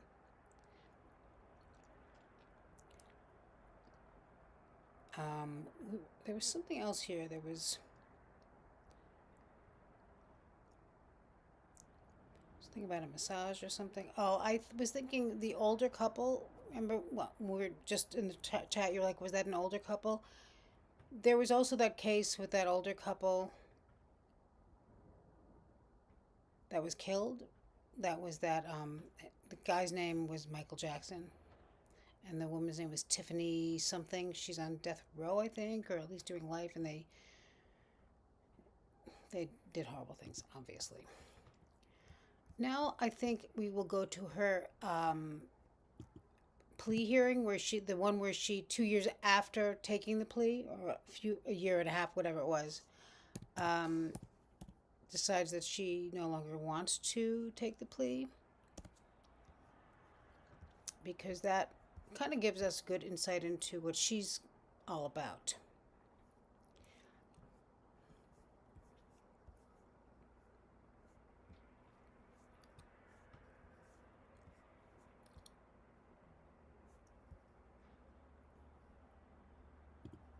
I know no matter what I say at this moment, I know right now no one in the family is going to believe me. I know right now no one in the family feels that I'm innocent at any point, and I understand that. This was supposed to be a sentencing hearing that quickly went off the rails. The way that they manipulated and altered and deleted things is wrong. They should not be able to do it, and they have. And for you to be able to look me in the eye knowing that the things are altered and... You pled guilty, man. Miss Michaels, you are not to address the state. You are to address me. You are. You're addressing Mr. Giordano. You are going to address me. What do you want me to say? What do you want to say to me? So why is the Las Vegas mom pleading with the judge and the prosecutors after getting a plea deal? Well, because she claims she wasn't the one who decapitated the father of her kids. But there's so many layers to this story, we're really just scratching the surface. Thanks for joining us on Law and Crime. I'm Elizabeth Milner. Devyn Michaels initially agreed to plead guilty to murder, but then revoked her plea right as she was about to be sentenced. So maybe she can prove her innocence, because it looks like a jury will be deciding her fate. I truly believed that we were going to do the right thing, and it just didn't happen. Devyn Michaels was visibly emotional during last week's hearing. But how did we get here? Well, let's take a quick step back here. On August 7th of 2023, a woman called police to say she found her son, Jonathan Willett, dead. When police responded, they found Jonathan's body in his bed, but his head was missing. There was something else near his body, too. Bottles of bleach and ammonia. And officers noted it looked like those chemicals were applied to his body. Now, when officers spoke with Jonathan's mom, she said the last time she saw her son was the night before, when he was hanging out with his girlfriend, Devyn. So police were able to contact her and go to her home to interview her. But in her driveway, something was off. They found Jonathan's cracked cell phone with a dark stain on the screen that appeared to be blood. Now, police later executed a search warrant on Devyn's place, where they found more items belonging to her boyfriend, like his ID, the keys to his truck, his wallet, his social security card, and more. Maybe not super suspicious since the two were romantically involved or were, but the blood stands out, right? Then another tip came in, this one from Jonathan's mom, who informed investigators her meat cleaver was missing from her kitchen. According to a previous report by Fox 5 Vegas, Devyn did a polygraph test a few days later. When she was asked whether she participated in any way in the death of Jonathan, she had a significant reaction to that question. So what else did she have to say at the time? Well, she told investigators that she hit Jonathan with a wooden stick because she claimed he was abusive to her, and he allegedly tried to get her to perform a sex act on him. She reportedly told investigators that she didn't have any intention on killing him. She just wanted to hurt him enough so he would wind up in the hospital until she could figure out what to do with their children. She claimed she didn't remember, but it was allegedly very possible. According to a report by 8 News Now, prosecutors claim Devyn threw Jonathan's head into the trash, and the garbage was likely taken by the sanitary crews, so his head was never recovered. Surprisingly, she was able to work out a deal for a lot less time in prison than you might expect. 15 years. Well, life in prison with the possibility of parole after 15 years. Again, despite allegedly decapitating the father of her children and throwing his head into the garbage like regular trash. Now, prosecutors admit Devyn never copped to decapitating Jonathan, but there were other clues leading them to believe she was behind his murder. That deal was worked out in September. Just to pause for fair use and to run my mouth a while. First of all the ways to kill someone in their mother's house and not get in trouble, this is the worst way. I mean, once you cut someone's head off, it's not funny. You can definitely rule out anyone thinking that it was self-inflicted. First of all, I mean, I'm not going to say what she should have done, but there are other ways to, and she shouldn't have done any of it. Obviously, this is a horrible crime. What I'm saying is, I don't understand why remove his head. First of all, there's DNA now, so if it's a matter of being able to identify him, don't do it at his mother's house, and taking his head's not going to help. Just the whole thing is so psychotic and like vicious and just, I mean, she didn't just want to get rid of him. She wanted to. She does have a little bit of that. Like she has a little bit of the devil in her, I think, right? September of last year. Just last week, she, like I mentioned, was supposed to be sentenced until that didn't happen. As you know, the defendant not only murdered her ex, but then desecrated his body by decapitating him and putting chemicals on his body, causing it to burn. The defendant admitted to the fatal blow. She never admitted to the decapitation portion, but the evidence was overwhelming that it was obviously her who did it. Another haunting fact, and something that should be concerning, which supports the life tale, is that the defendant had a corollary child abuse case that pre-existed this. We reviewed, Ms. Griffith and I reviewed the minutes in that case, and it appears that 2 days after she murdered and decapitated her ex, she appeared in court in front of another judge in this courthouse and made representations that she was staying out of trouble, and obviously had that on her conscience at the time, walked right back out of the courthouse, and then ultimately was developed as our suspect and arrested. We take this case very seriously, obviously the family does as well. We believe the sentence reflects the gravity of the crime, so we will submit it. We do have some updates on CTS, which was wrong in the PSI. Correct. I calculated the credit at 455 days as of today. Okay, that sounds correct. Because I calculated it in regards to she was on probation when this offense occurred. She then got that sentence imposed. She was released on that sentence, so she started accumulating the credit on that day. And I have it at 455 days as of today. Yes, and we also... Ms. Michaels, what, if anything, would you like to say before I pronounce sentence against you? I just want to say, Jonathan was very special, very unique, and I know no matter what I say at this moment,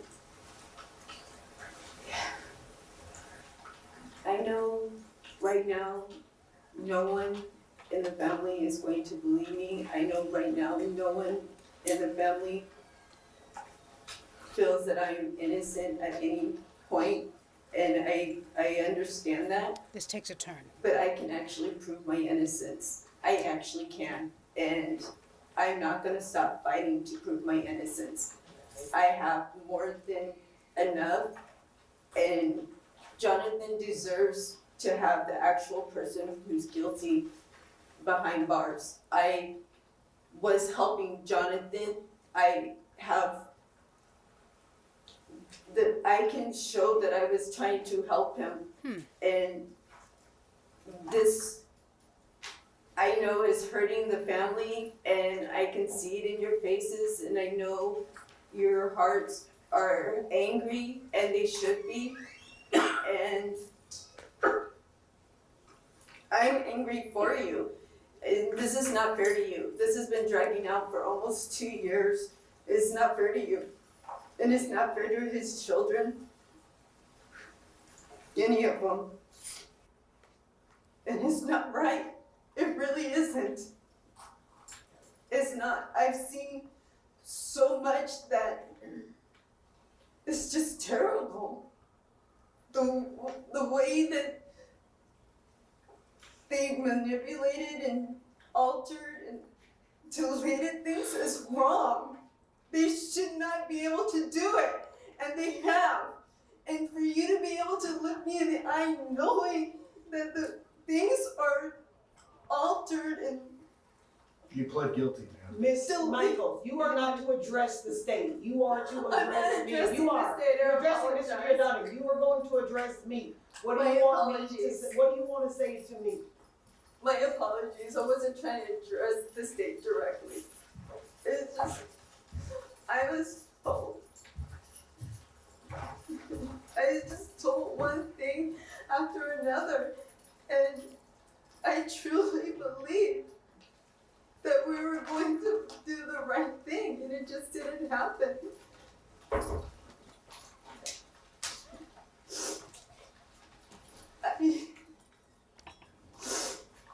I am so sorry for all of this, but I'm so sorry. But I didn't do this, and I didn't know this would end up like this. I really didn't. And I will forever apologize to the family. But I don't know how to fix any of this anymore. I don't. I keep listening to what everyone tells me is the best thing to do. Just do this and it'll work out this way, and follow this advice and we'll do this.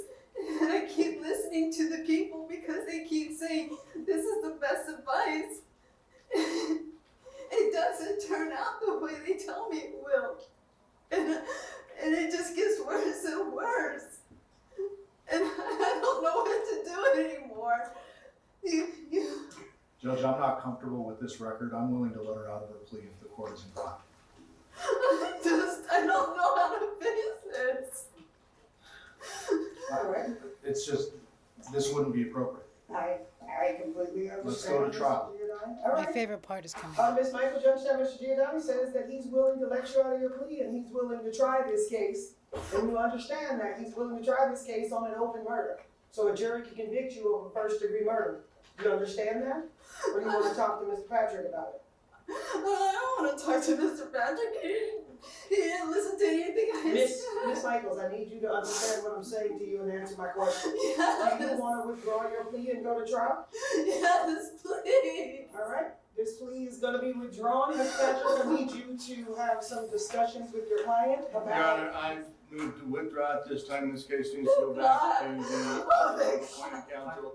Ms. I will- Michaels, hold on just one second. Ms. Michaels, you need to conduct yourself like this is a courtroom. If you cannot do that, then they're going to remove you because I still have business to conduct. Yes, Do you understand?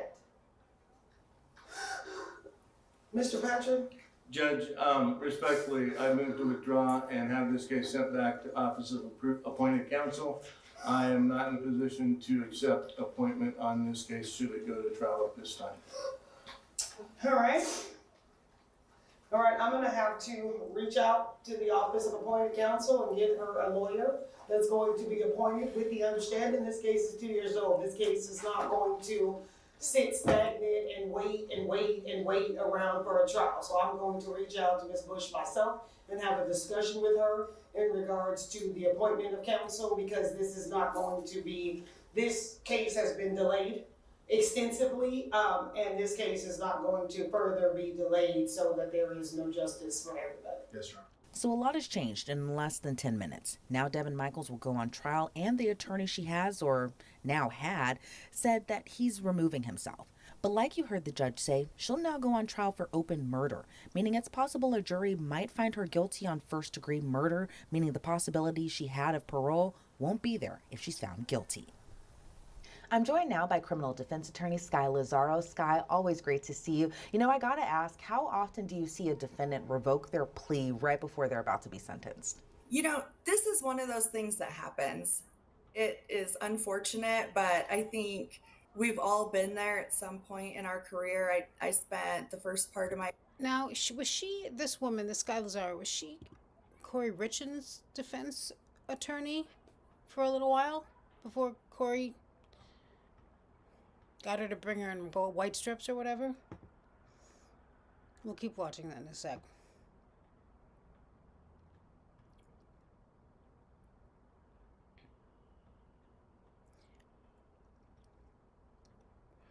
I assume the kids are with the dad's family. I'm not sure.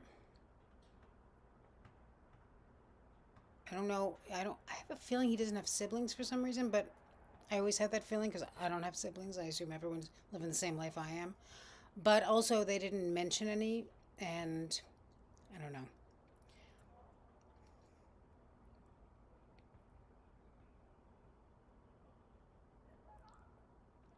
Yeah, and also, Forever Wonder, I mean, obviously, murder's terrible, decapitating someone, even worse. But, like, in his mama's home, like, that's really harsh.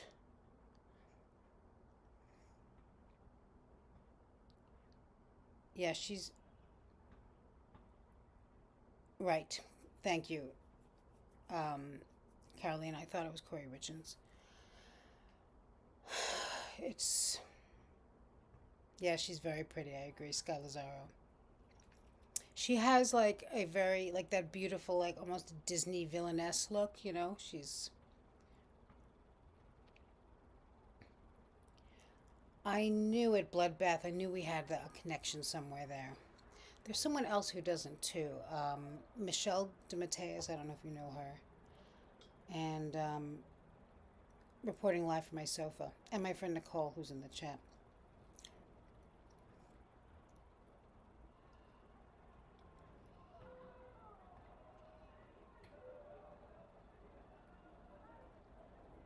Oh, interesting, Anders. You think she was on meth? I mean, it's possible she was on meth.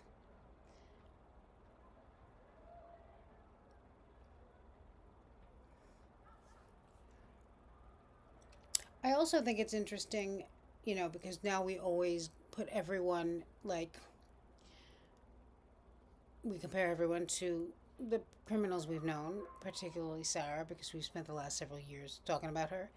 And she does that thing for a minute where she's like, I was taking care of him, you know, I was making him better, and he was going to be a better person the next day. And, like, also, I mean, I guess, so she took the plea. At that point, she thought she was probably still in love with or involved with this stepson of hers.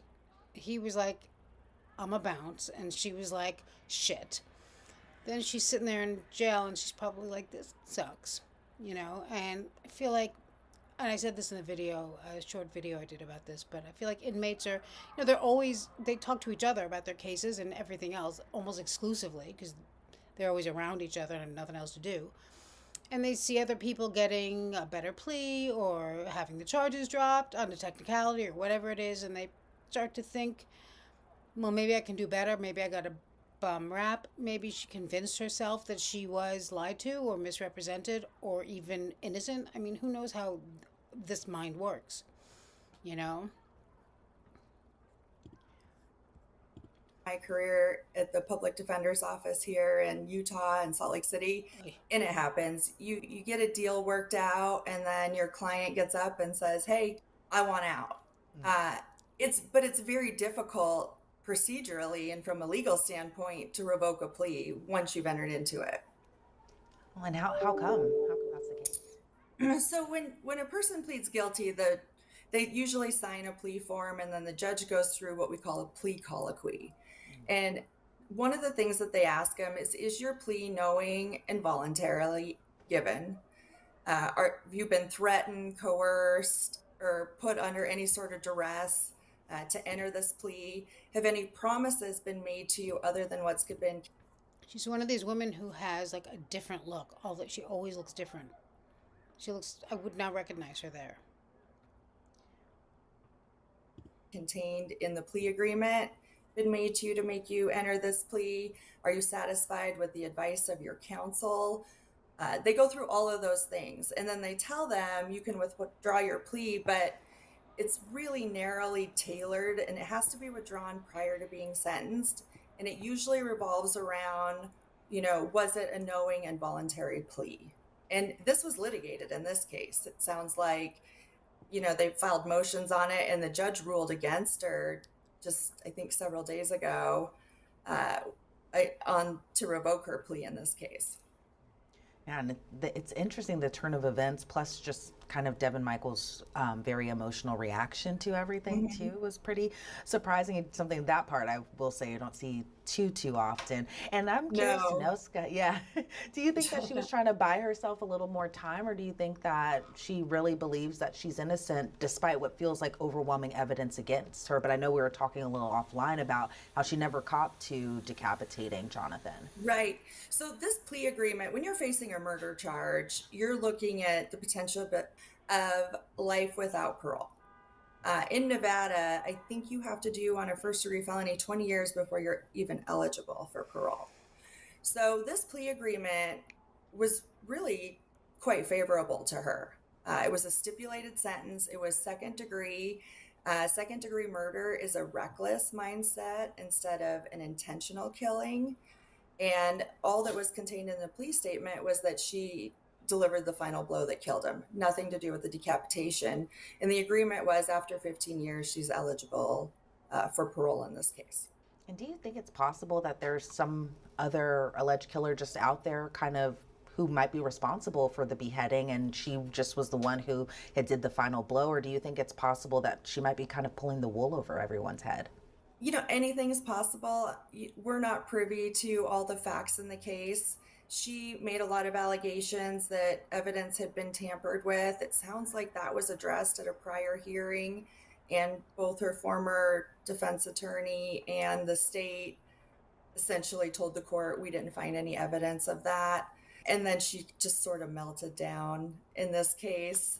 I think, sure, there is a possibility. It does sound like most of the evidence, at least from what we've heard, points to her. And she did stand there, during her plea hearing and say, yes, I did it. I plead guilty to delivering the final blow. Now, she came back, the other day in her sentencing hearing when she wanted to withdraw her plea and said, essentially what she was saying is, I just did it because my lawyer told me. Everybody was telling me to do it. My lawyer told me to do it. So sure, it's possible. But the risk she's facing, going to trial on a first-degree murder is, they're very substantial compared to what she pled to. Look how different she looks. Exactly. It's the possibility of 15 years, and you could be out, or now it's possibility you won't even get that possibility of parole. And I don't know her. I just want to add, I don't know her at all. Right. But I watched the sentencing hearing, and just having done this for so long and looking at just the way she conducted herself, if I'm the next attorney on this case, I'm probably going to get some sort of psychological evaluation to determine, whether or not she's capable to go forward. I think she's probably competent by a legal standard, but if there's something else going on, because you're going to probably want to be aware of that, as you move forward in this case. Absolutely. And given that Devyn's defense attorney, before he withdrew, said that he didn't see this case actually going on trial anytime soon, do you agree with that?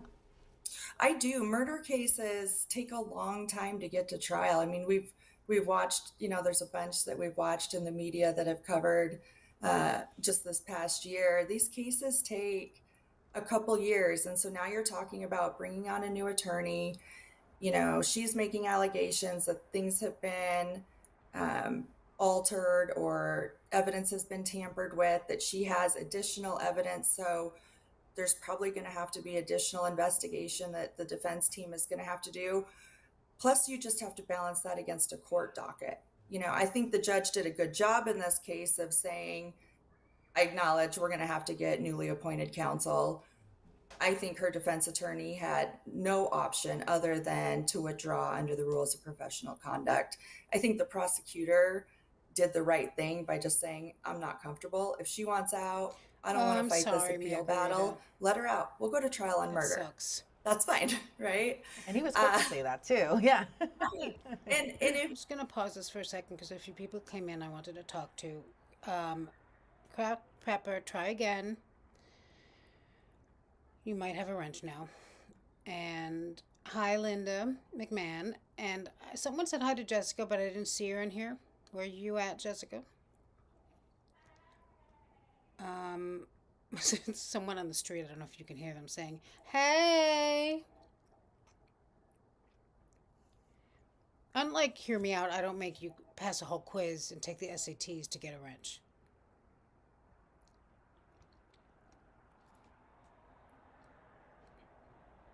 And that might be all we had to attend to in the chat. Unless, if I'm missing something, send it again. And again, I'm sorry for your situation, Margarita. That sucks.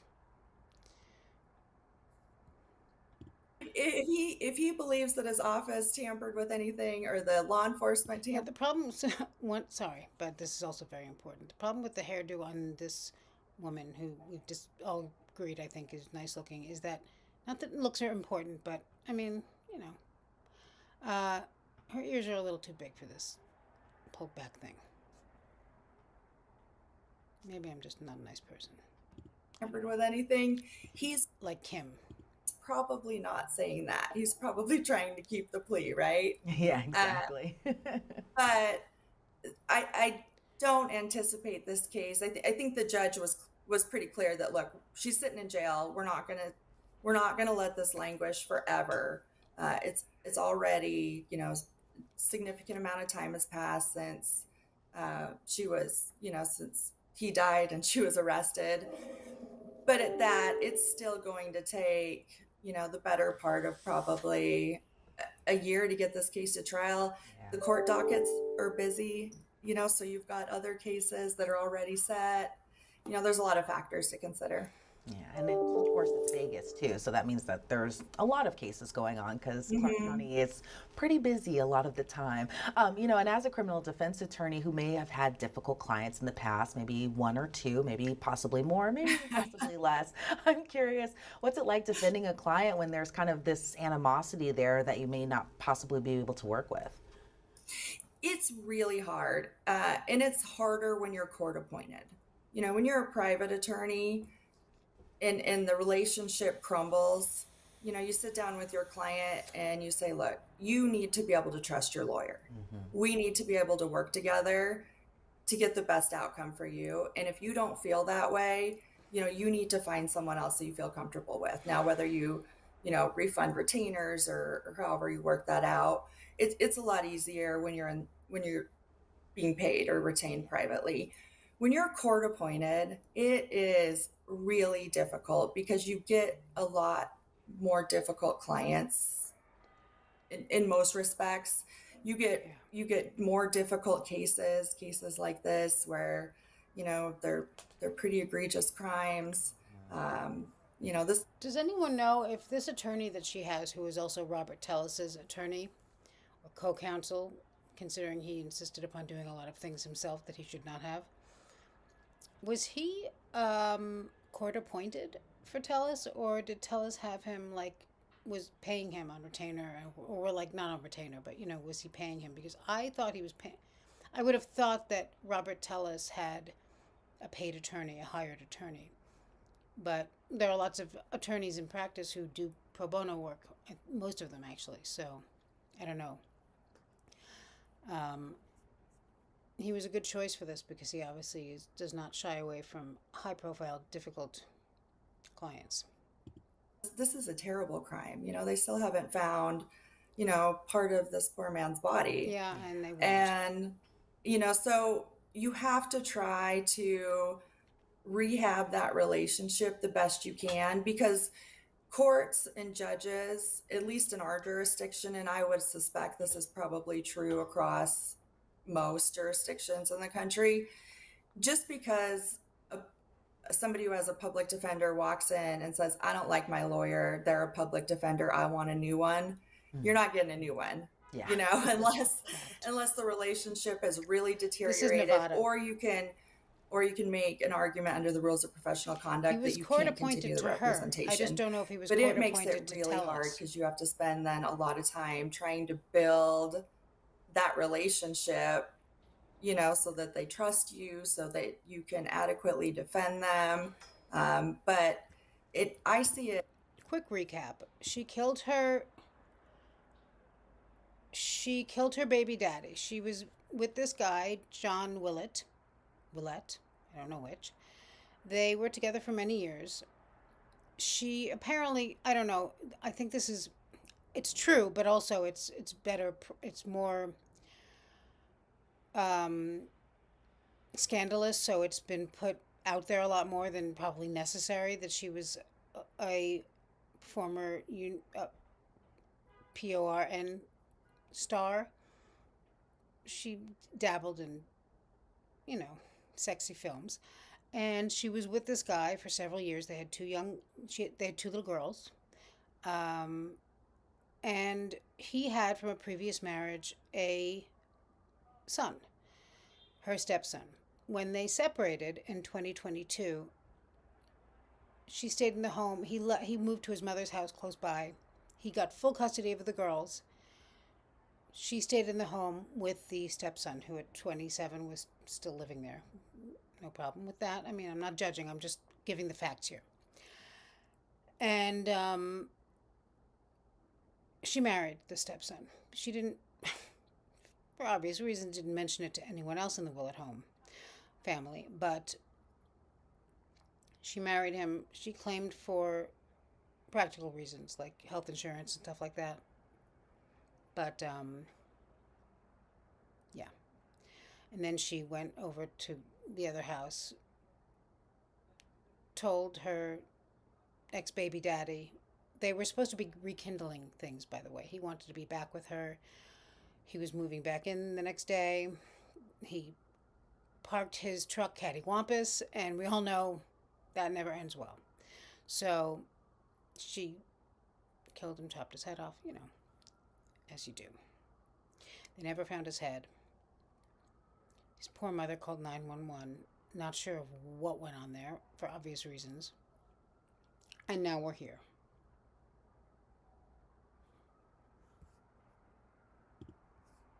It time and time again where people just stand up in court and tell judges, I want a new public defender. The judge is like, okay, why? Well, I just don't like him. He didn't return my phone call. Whatever it is. Mm-hmm. And so it makes it hard. Yeah, I can only imagine. I mean, we've covered the Sarah Boone case, and I just remember she would put in letter after letter after letter, mm-hmm. And I think by the end she was on she brings up attorney number 8 or 9, probably in those double digits around that time. But that was Sarah Boone case. Very interesting. Yeah. Yeah.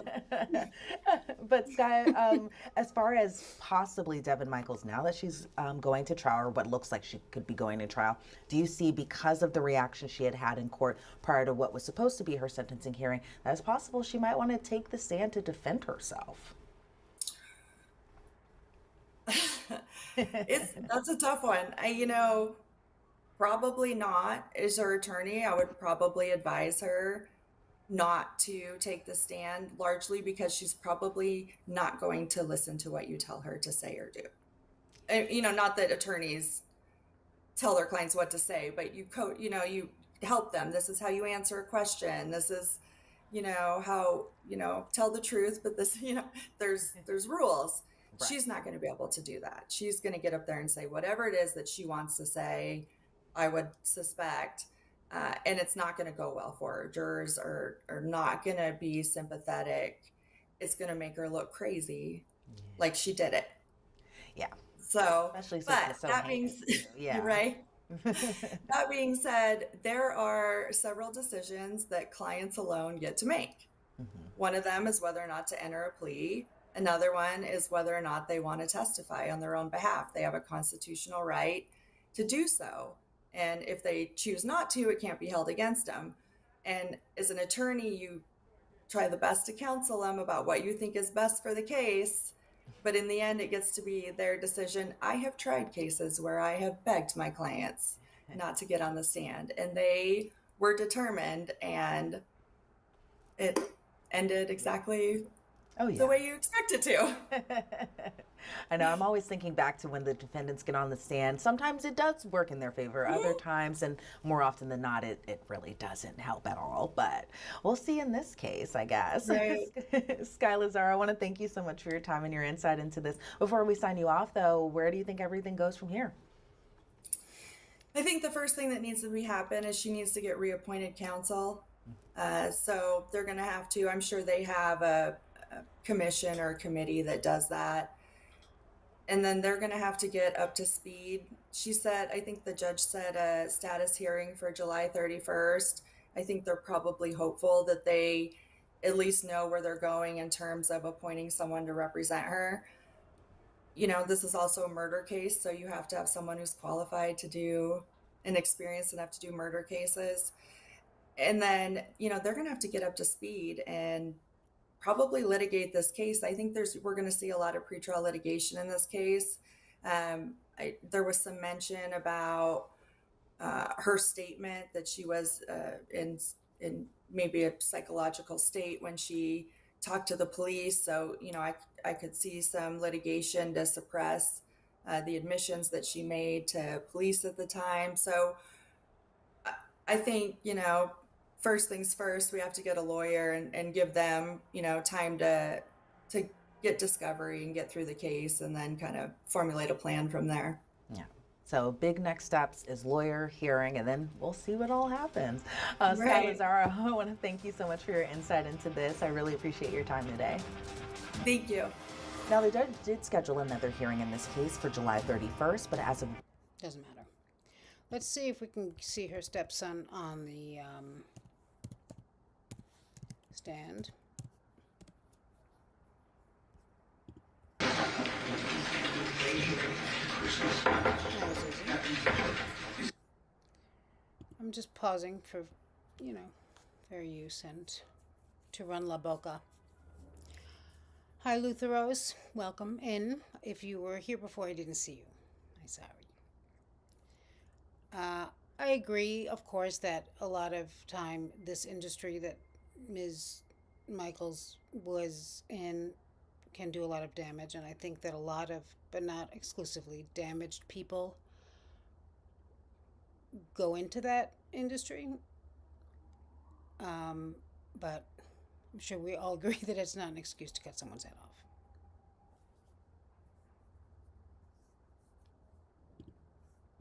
I swear or affirm the testimony you're about to give in this action shall be the truth, the whole truth, and nothing but the truth, so help you God. Yes, sir. You may have a seat. Sir, if you please state your full name and then spell it for the record.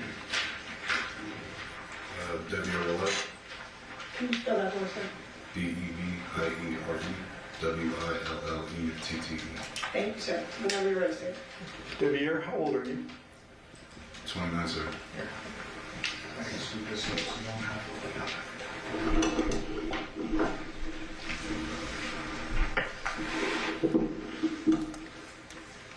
What is your birthday? March 1st, 1996. What was your relationship to Jonathan Willett? I was his son. Do you have siblings? I have 2 younger sisters. And what's your mom's name? Arminthia Saints. Do you remember or know when your dad and Arminthia split? I was probably about 9 years old. When they split, you were 9 years old. Where were you guys living generally? Was it here in Vegas? Sorry, this reminds me, CJ, that it set off your Siri. I used to work with a guy. He was in IT. He was Korean, and his name was Tseran, Tseran. And every time I would say, "Hey, Tseran," my phone would pop up with Siri, which I had tried to disable a million times because who needs her? But ridiculous. Also, my parents got an Allegra or whatever it is, the Amazon thing, and they used it for like 2 days. But during those 2 days, my father asked her, "Am I stupid?" And she came back with, "I don't know yet." It's not Allegra. It's whatever her name is. Yes. Alexa. Did you go back and forth between Vegas and California? Yes, sir. Quite a bit in your life? Never some. Okay. Sorry, I shouldn't have said that. Did there come a Set off point in all- time where your dad moved here and stayed in Vegas pretty much permanently until his death? Yes, sir. And where was he living in the latter years of his life? On Ball, Georgia. Is that with your grandma? CJ. Yes, sir. Is that Yoko? Yes, sir. Let's go back a little Did there pretty much permanently until his death? Yes, sir. And where was he living in the latter years of his life? On Ball, Georgia. Is that with your grandma? Yes, sir. Is that Yoko? Yes, sir. Did there come a point in time when you were introduced to a woman by the name of Nikki? Yes, sir. And ultimately, you end up getting married to Nikki. And we have a lot to unpack here. I'm sorry to air your dirty laundry, but we have to ask a lot of questions about this, okay? When you first met Nikki, was she dating or in a relationship with your dad? They were dating at the time. They were dating at the time? Yes, sir. Where were they living at the time, if you know? I don't know. When your dad and Nikki were together, did they eventually have children? Yes, sir. And is that your two sisters? Yes, sir. We don't need to say their names, but what are their approximate ages?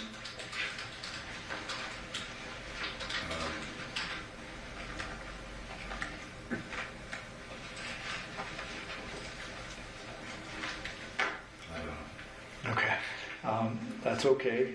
I just need an approximate. So are they right now under the age of 13? I just want to say also that he doesn't know the age of his siblings, which, I mean, they were several. There was a large gap there. But also, I think in the 911 call, they asked John's mother how old he was, and she might be remembering this wrong, but I think she said something like, I don't know, around 40. Like, she wasn't completely... This family has a very hands-off attitude, is what I'm saying, it seems. Which I appreciate that. So were you in kind of living with Dad or anything like that when he was with Nikki? Yes, sir. And when they had the children together, were they living together? Yes, sir. Do you remember where that was? Not the numbers, but it was on Blue Magic Street. Blue Magic? Is that here in Vegas? Yes, sir.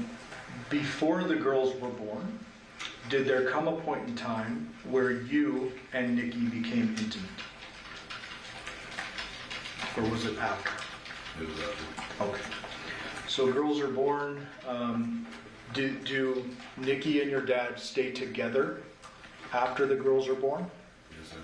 And for how long did they stay together before they split?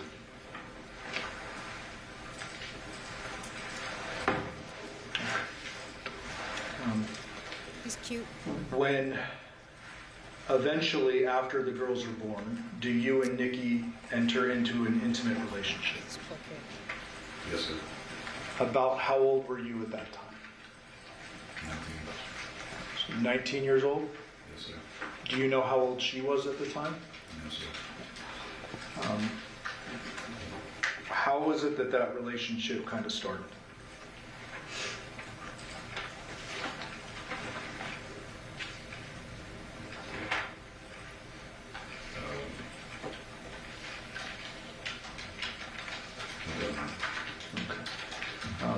Do you remember who kind of, I don't mean to be crass, but like who made the first move or any of that? Okay, it was a long time ago, right? Yes, sir.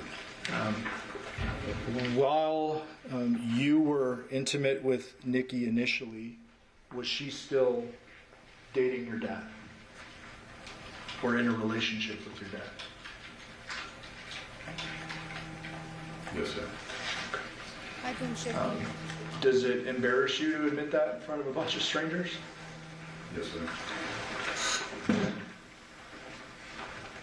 Did you continue being intimate with Nikki for an extended period of time?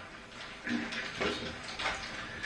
Do you know if your dad found out about the intimate part of your relationship? No, sir. And I'm not going to say it a bunch of times, but when I say intimate, I mean sexual. We agree there? Yes, sir. Okay. Did there come a point in time where you all three lived under the same roof? Yes, sir. And was that the Magic House? Yes, sir. And is that when the relationship, intimate relationship started out? Yes, sir. Okay. Now, tell me if you can remember, when is it that any of you three move out of Blue Magic? Like, we need to get a sequence of events. Do you move out first? Do they split and move in different places? Or can you remember that for me? I moved out first. And where did you move to?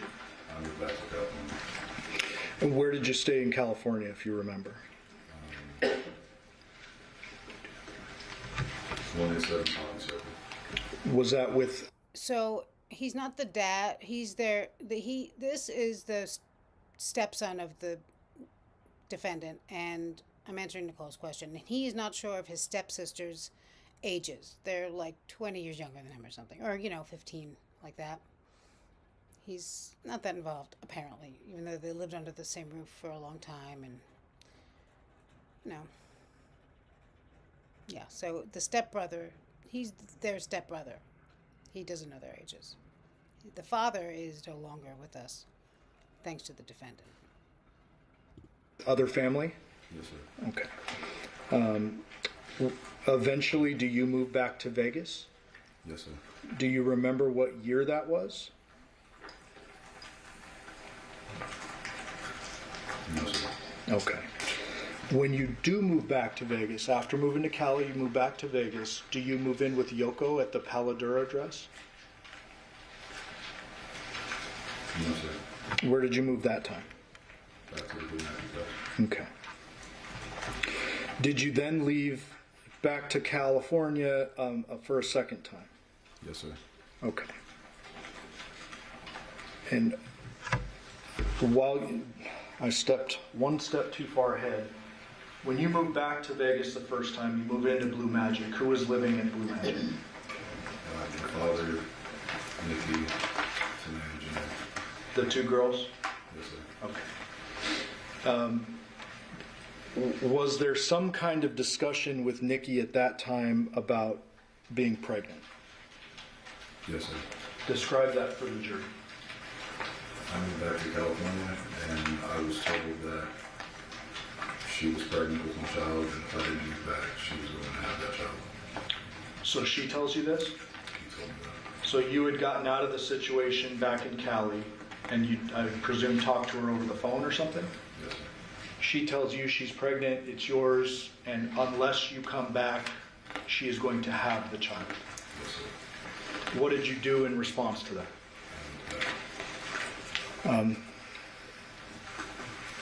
Did you witness her go to a doctor? No, sir. Did she tell you anything about that child she claimed was yours? She told me that she had gotten an abortion. But you never saw any documentation or No, sir. anything like that? Okay. So you're pulled back into the situation, you're back here in Vegas, and then you move out again to California. Yes, sir. When you moved back to California that time, do you remember your dad, Nikki, and the girls still staying at Blue Magic together? Yes, sir. Okay.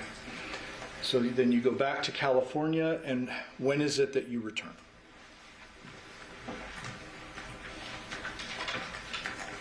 A couple of years after that. A couple of years? I believe it was 4 Okay. years after. And you spoke with Miss Griffith and I last night, right? Yes, sir. And we talked about, I'm going to ask you some questions, and if you don't know a date, you estimate, but don't guess. We're in agreement there, correct? Yes, sir. So you're doing your best with the dates. Yes, sir. Okay.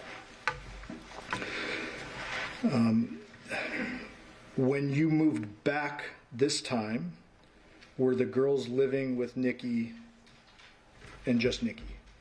Yes, sir. Where was your dad living? Paul Drive. Where did you move to? Paul Drive. So you lived with your dad? Yes, sir. Who else lived in the home? Yoko and Yoshida in the hall. Okay. Is Yoshida Yoko's partner, friend, boyfriend? Yes, sir. They're elderly folks? Yes, sir. When you lived with your dad, how was your relationship at that time? It was fine. I worked with him. You worked with him too? Yes, sir. Doing what? Anything and everything. Okay. From moving houses to setting up backyards. Moving houses, setting up backyards? Okay. So let me ask you kind of a general question before we move on. Is it fair for me to say that your dad was in and out of your life growing up? Yes, sir. Did you have a strong relationship with your dad as you're getting into your late teens, early 20s, or was it just kind of a, that's my dad and you don't see him too often, or what? No, I love my father, so we have a strong relationship. Okay. Did there come a point in time when you're living with him at Paladura and working that you guys have some disagreements about work and other stuff? Yes, sir. Would you consider your dad to have been a hard-headed person? Yes, sir. Okay. Was he an opinionated guy? Yes, sir. Okay. Did you ever tell your dad that you had been having a sexual relationship with the father of his other children? The mother. The mother. Jeez, I said father. Yeah. No, sir. I apologize. Knowing your dad as you did, if he had known you were having a sexual relationship with his mother of his children, is he the type of guy that would have just said nothing and let it go?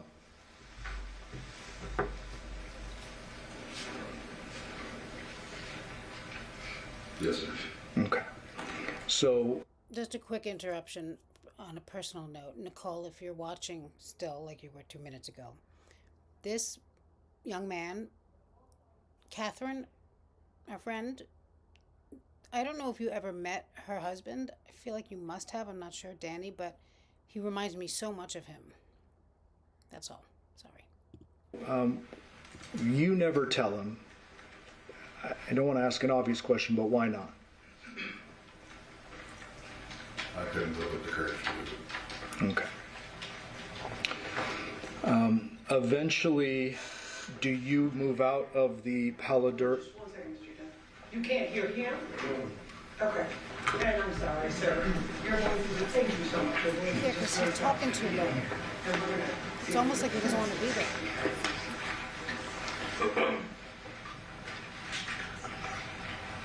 Sir, can you just say test for me? Oh, test. Can you hear me better now? Okay. Go ahead, Mr. Dunn. Thank you, Judge. Oh. Oh. Nobody can be held in contempt. Everyone here was born sexy. All right. So you don't have to ask that question. I'm going to keep that one in the back pocket. So you eventually move out of Paladura. Yes, sir. Dad stays, Yoko and Yoshida stay. Yes, sir. Where do you move? To 5510 Porcupine Ridge Street. Did you move in with Nikki? Yes, sir. And I've been saying Nikki. Did you know Nikki by several different names? Tracy, Devyn, and Devyn. Those three. Tracy, Devyn, and Nikki? Yeah. Okay. Is Devyn spelled Devyn? D-E-V-Y-N? Yes, sir. Okay. Did you, Was it Devyn? after moving out of Paladura and into Porcupine Rim, resume your sexual relationship with Nikki? Yes, sir. Were your sisters living there, or was there some kind of custody arrangement? Or was that later? That was later. Okay. So when you first move into Porcupine Rim, can you give us a date?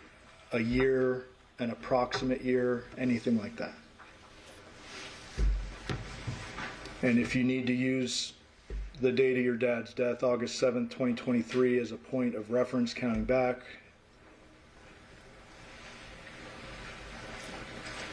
Probably 2020.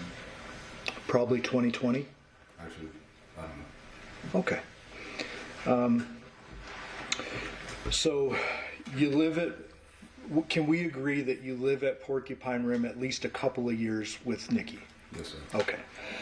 And during this time frame, I'm going to ask you some very specific questions.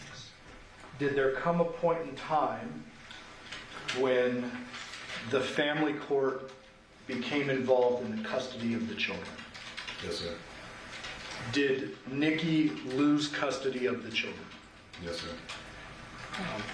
Was this before or after you married, if you remember? After. So after you married Nikki is when the custody thing happened. Yes, sir. Prior to that, were the girls living with you and Nikki at Porcupine Rim for however long you were living there? Yes, sir. Okay. And Dad, to your knowledge, is still living across town? Yes, sir. Okay. When Nikki lost custody of the children, did they move back in with your dad? Yes, sir. And to your knowledge, did they live out at the Paladura address? Yes, sir. Do you know how long they lived at Paladura with your dad? No, sir. Okay. Did there come a point in time in the summer months, just before your father's death, that the girls moved back in with you guys, you and Nikki at Porcupine Rim? Yes, sir. Did they stay over the summer? Yes, sir. Did they have bedrooms there? Yes, sir. And where were you sleeping at the time? The master bedroom downstairs. With Nikki? Yes, sir. Okay. Were there times that you slept on the couch? Yes, sir. Okay. Did your sexual, intimate relationship continue throughout the course of this time period? Yes, sir.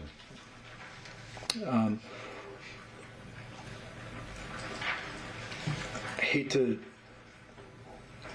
air out your laundry, like I said, but I just have to ask it. When you're having this sexual relationship with Nikki, is it a tumultuous relationship? I don't know the definitions of it. Okay. Is there a lot of kind of arguing and back and forth, or you describe it for me? There was arguing back and forth. Were there times in which you yourself were trying to get out of this relationship? Yes, sir. Describe that. How many times? What's going on in your head at this time? That when I tried to fill some shoes that I had no business filling. Whose shoes? My father's. Okay. Fantastic. We just get a little bit closer to it. It's okay. So, I believe you said that you were trying to fill some shoes that you had no business filling. Is that fair? Yes, sir. As a result of that, did you start to get a little uncomfortable and attempt to leave a couple of times? Yes, sir.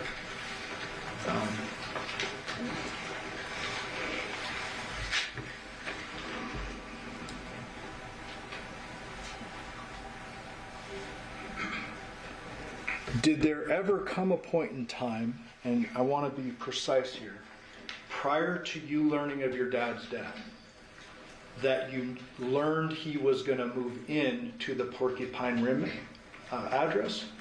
Prior, no, sir. So you didn't know he was going to move in prior? No, sir. Okay. Did you learn that Yeah, crap, they got married. at some point after? I learned after the death when my grandmother was telling me about it. Okay. Did you talk to your grandma Yeah, like Nikki on the is 7th? Devyn or Devyn. She has The several day after, names, yes, sir. Yeah. Okay. aliases. So I want to now bring you to August 6th, okay, 2023. On that date, were you living at the Porcupine Rim address? Yes, sir. Were the girls living there? Yes, sir. Was Nikki living there? Yes, sir. Do you know or remember what you did during the day on August 6th? I had woke up and I went to work and I got a phone call my grandfather saying that my dad was critically injured, and Okay, let me clarify here. I'm talking about the day before you were notified. I went to work. Okay, so you work on the 6th. Yes, sir. Do you know what Nikki and the girls were doing that day? No, sir. Did there come a point in time after you get home from, oh, and I should ask you, did you drive a work van? Yes, sir. Is that the white one that was parked in front of the home? Yes, sir. Okay.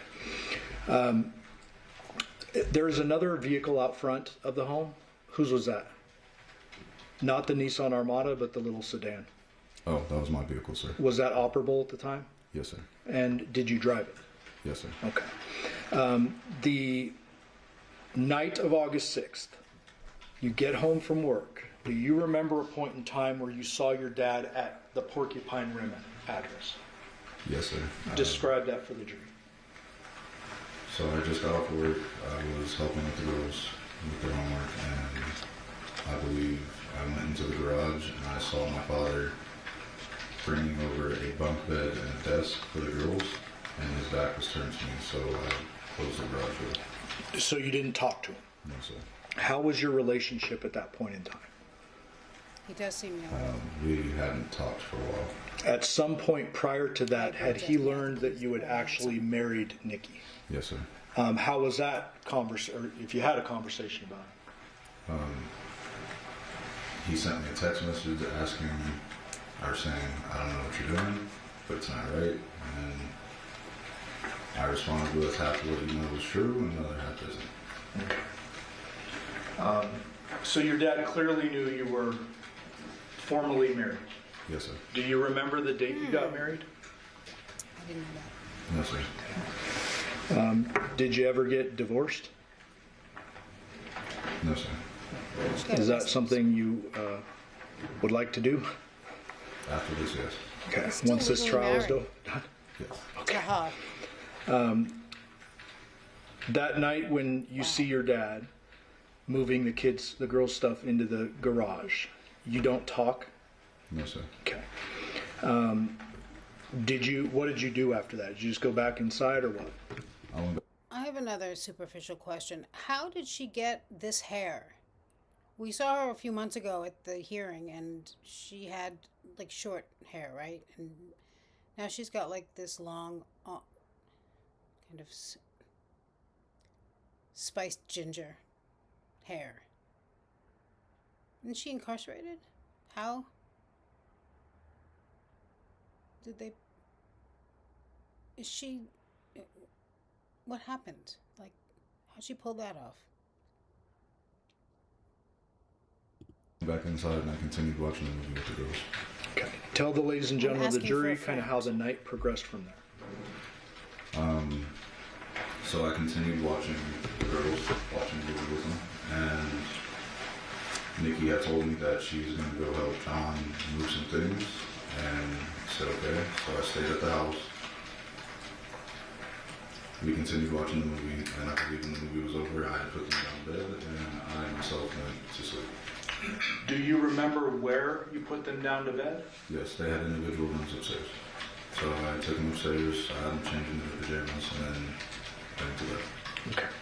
And then where would you have gone to sleep that night? Downstairs in the master bedroom.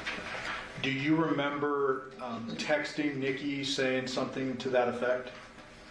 I remember texting her, letting her know that I had put the girls to sleep, and I myself am going to sleep because I was working the next day. You had work the next day? Yes, sir.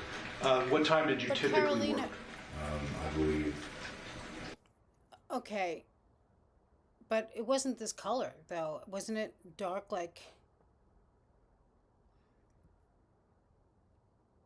I mean, I guess coloring in jail is not that unusual. That's more... I mean, look at Lori Vallow. / Charo / Shih Tzu. Thank you, Carolina. it was 8 a.m. or 8:30. Okay. So I'm not going to show you a text message, but you remember sending a text message. Do you Yes, sir. remember the time of that text message?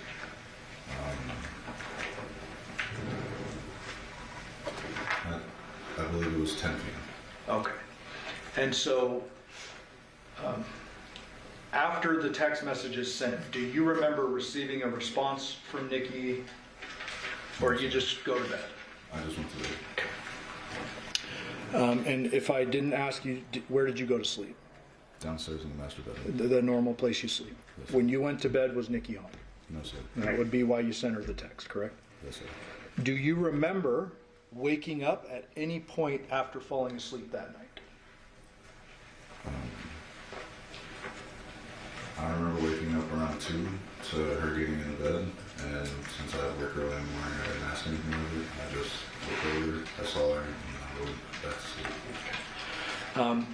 This was, to you, a normal night, right? You would have no reason to ask her anything, right? No, because if they're moving things around, if they're just working through the night to try to get it done. Okay. When you looked over, did you see anything out of sorts about her? I mean, Anything I out of understand sorts? it was a normal night for you, but like, did you observe anything that was different? No, sir. Okay. Did you go back to sleep after that around 2? Yes, sir. Do you remember when you woke up the next morning? Yes, sir. When was that? Around 6 a.m. Tell the jury how that morning progressed. I woke up around 6 a.m. and I got ready for work. I'm usually the first one that's up, so I got dressed and I went to work. Do you remember seeing Nikki or the girls or anything that morning after you woke up? No, sir. Okay. And do you remember where your job was that day by chance? I worked at Hometronics, so I was all over the place in those days. Okay. And when you're working, do you drive the, work van? Yes, sir. When you're on your off days, do you drive the work van or the car? The car. Okay. So on this day, can we presume that you're driving the work van if you're doing a job? Yes, sir. Okay. So, I believe you said you work normally around 8:30. Yes, sir. At some point in time, do you get a phone call? Yes, sir. Describe that for the jury.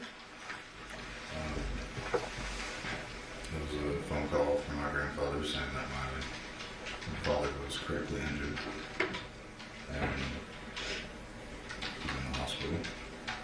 Okay.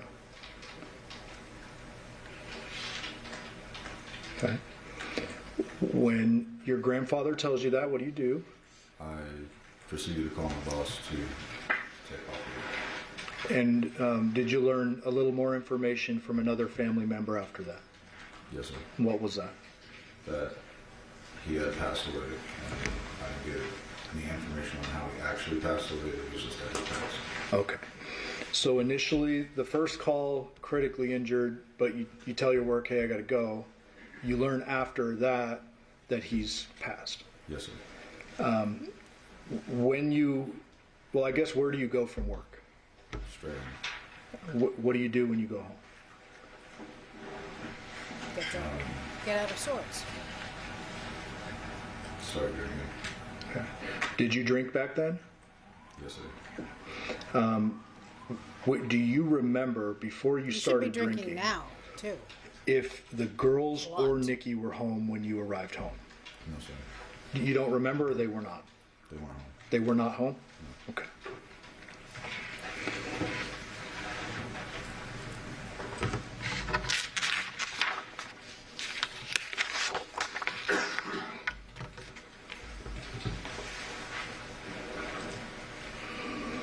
On that date, August 7th, do you continue drinking after learning of your dad's death?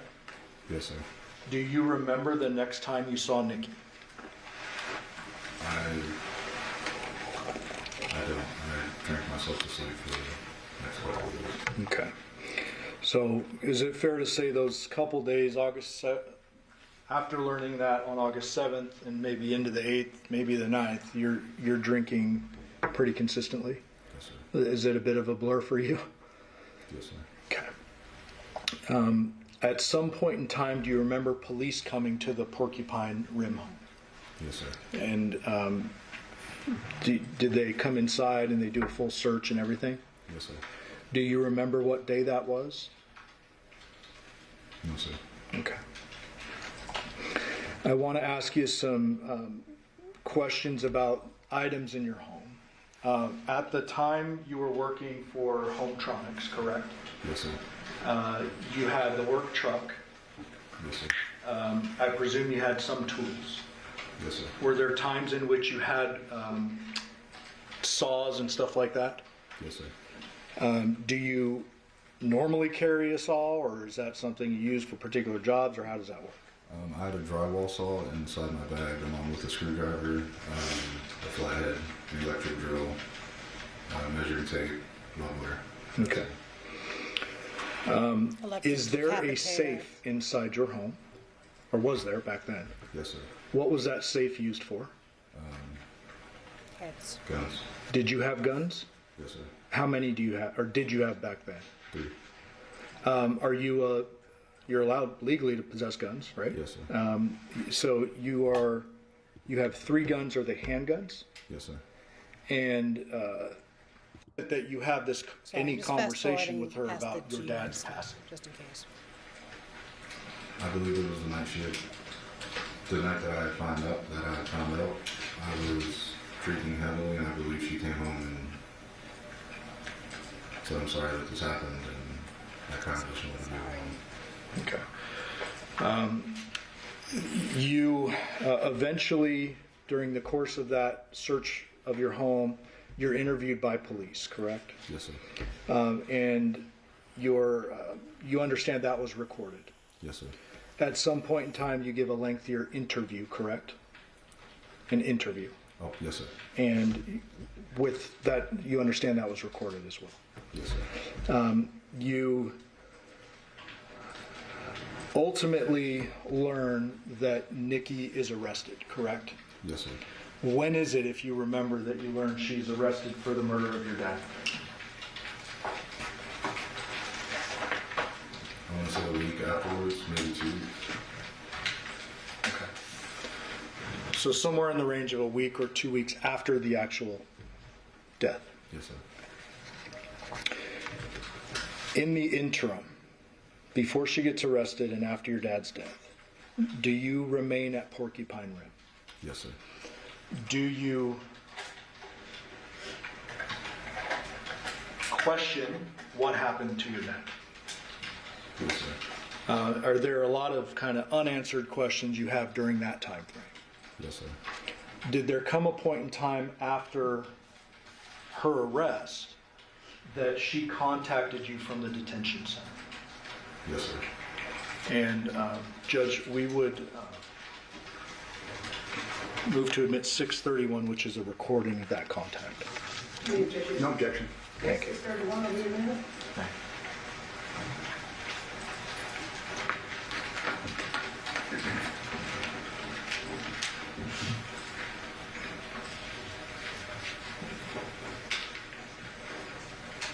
Permission to publish. Yes.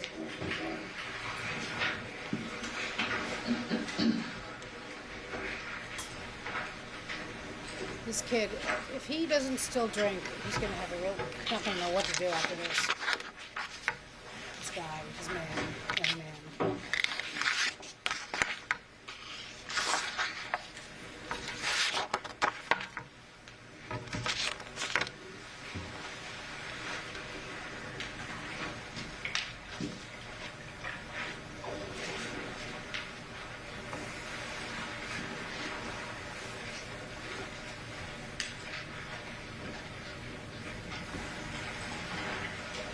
Yes.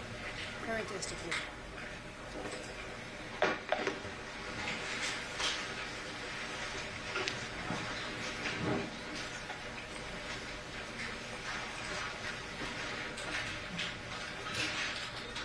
Free call from an incarcerated individual has entered the detention center. This call is not private. It will be recorded and may be monitored. If you believe this should be a private call, please hang up and follow facility instructions to register this number as a private number.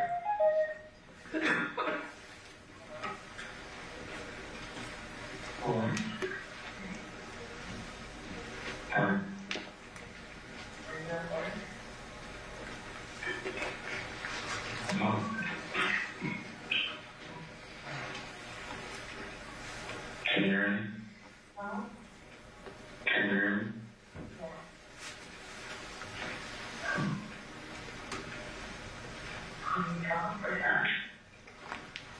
Why the... What?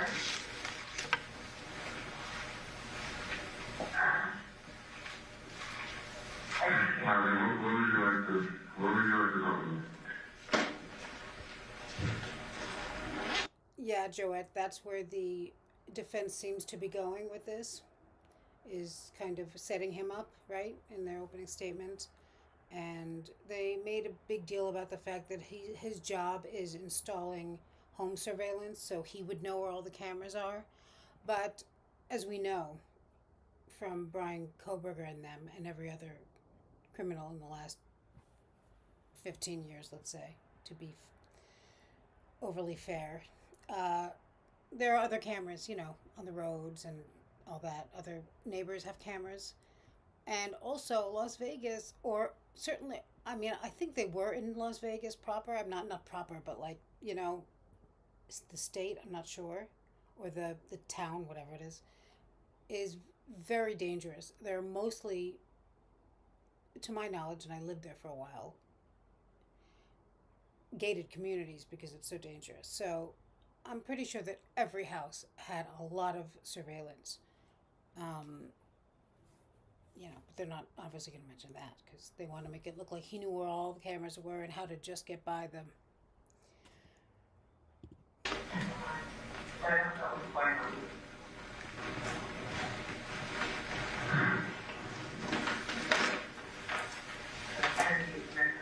They won't come to me. There's some news about you, and they're not very pleasant. As opposed to holding your while they look for evidence. Right, and like Carolina said, and the alcohol use.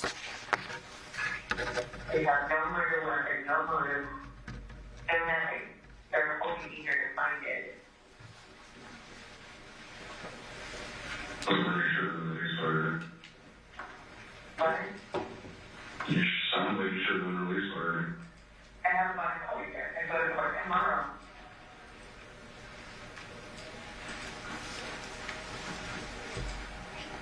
Okay, well, I'm not the only time for you. Okay. See you guys at the girls. We'll let my grandfather. I can take him fingerprints so they can go with him, and we might go with your grandparents.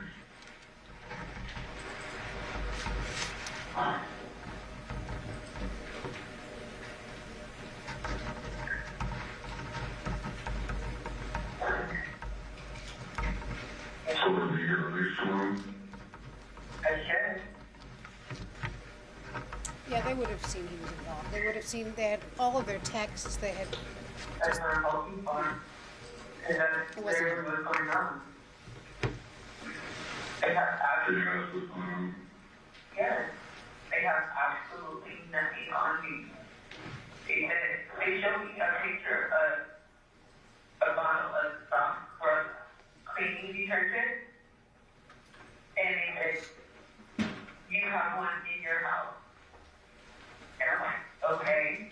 They're like, well, this was used at his house. Like, you're fucking joking, right? Like, that's literally what they showed me.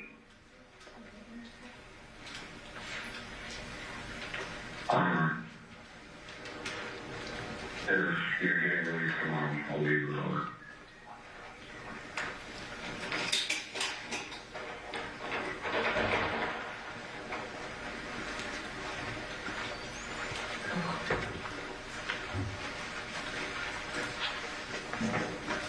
So, I hear you go to California?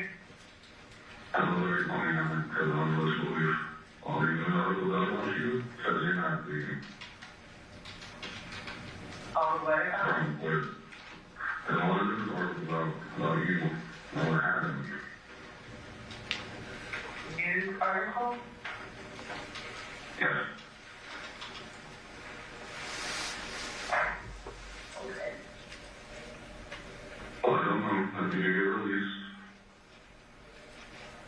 I still don't know what to believe. I'm sorry. But, yes, I'm going to have one. if you are getting released tomorrow, I'll leave it over. If not, then I have to do something with them.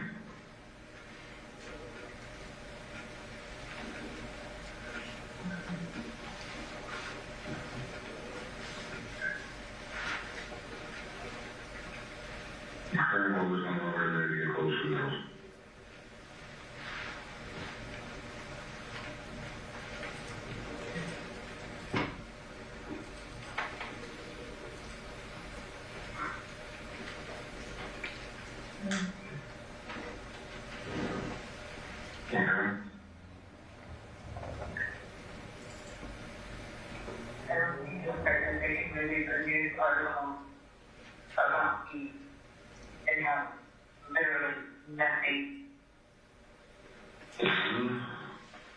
Was so bad, and points that he did it. The second one was very graphic, and still points that he did it.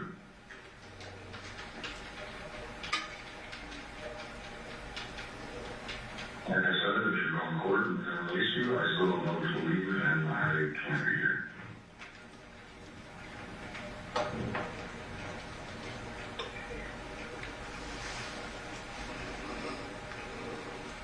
You know what I mean about that guy looking like he's got a toupee, but he doesn't?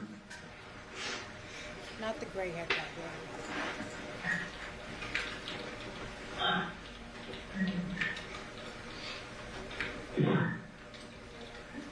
he also looks like a character from Devyn Michaels.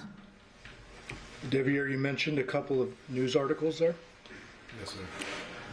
When was it that you first learned of the graphic nature of what happened to your dad after his death?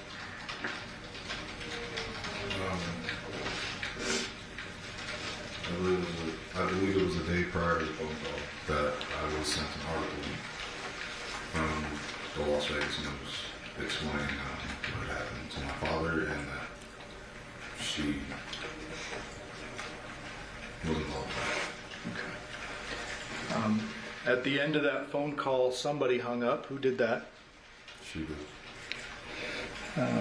When you were telling her, I'm leaving to California, I'll leave the dog, did you already plan when all this kind of madness started to break it off? Yes, sir. Okay. Was that essentially what the jury just heard, your breakup conversation? Yes, sir. Do you remember if you ever talked again after that? We never talked to him after that.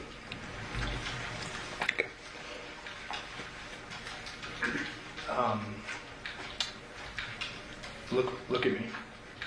Did you kill your father? No, sir. Did you have any involvement in killing your father? No, sir. Did you have any involvement in what happened to his body after? No, sir. Pass away. Mr. Blunt, my name is Robert Draskovich. My partner, Mike Horvath, and I represent your wife. You and I have never spoken, have we? No, sir. You've never spoken with my investigator, Ken Harding, have you? Investigator? No, sir. No. So this is the first time that we're actually having an opportunity to communicate, correct? Yes, sir. I'm sorry, sir, if you just get a little closer to that microphone, thank you. You had testified today, fair to say, for the first time, that you had a relationship with your wife that went years back. Yes, sir. You'd been asked that by a lot of people, correct? Yes, sir. You've been asked that before under oath, correct? Oh boy. Yes, sir. But you didn't tell the truth, did you? Brian. Sir, you were given copies of your prior statements in preparation for your testimony today, correct? Yes, sir. You were. You're a smart man, aren't you? No, sir.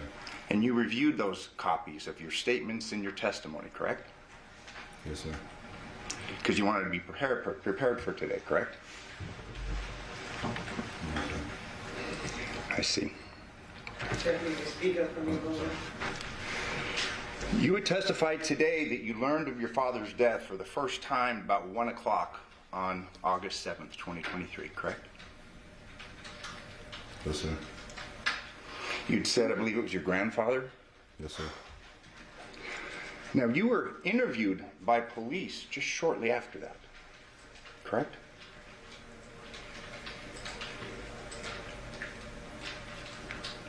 sir. You were interviewed at 2:35 p.m. August 7th by Detective Ozawa. Yes, sir. He came to ask about you, your wife, stuff that was going on in the house and at the other house, correct? The Paladera house. Yes, sir.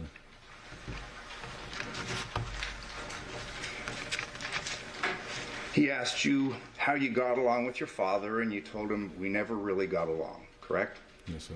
It's a little bit different than what you testified to today, Well, he correct? said he loved his father. He didn't say It's the same, or it's different? It's the same. I worked with my father. I'm sorry, in this low voice, you can speak up, please. I worked with my father, so we bumped heads on a lot of things, but it doesn't mean that I didn't love my father. Okay, but the question is, how do you guys get along? And your answer is, we never really got along, correct? Only over work. I'm sorry, sir, you have to speak up. Only over work. Only over work. Yes, sir. Well, it was just a few seconds after that that you said that you knew he was going to move in there, correct? And you didn't want to talk to him when he was at the house. Hi, Lisa M. No, sir. August 6th. You don't recall telling the detective that? I mean, you have this transcript that I'm going to start referring to. You referred to it and you reviewed it before and to prepare for today's testimony, correct? Yes, sir. I was told shortly after his death that he was going to move in. Then I had no prior to that. Counsel, I'm referring to page 4.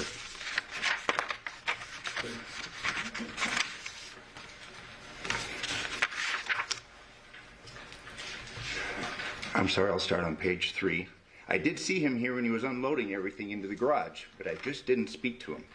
You're asked, okay, is that you guys just don't get along or just?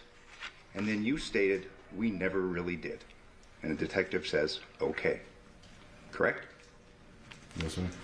Okay, Lisa And M. then you can you relax say, with the warm in the sun. so not okay? to cause any complications here, because I know he was going to too warm move in here, here. I just didn't want to talk to him.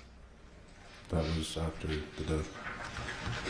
But you're talking about, you saw him the day before, he's moving stuff in, and you're not going to talk to him because you know he's going to move in, and you guys don't get along. You were talking to the detective about what was going on in your head the day before, correct? No, sir.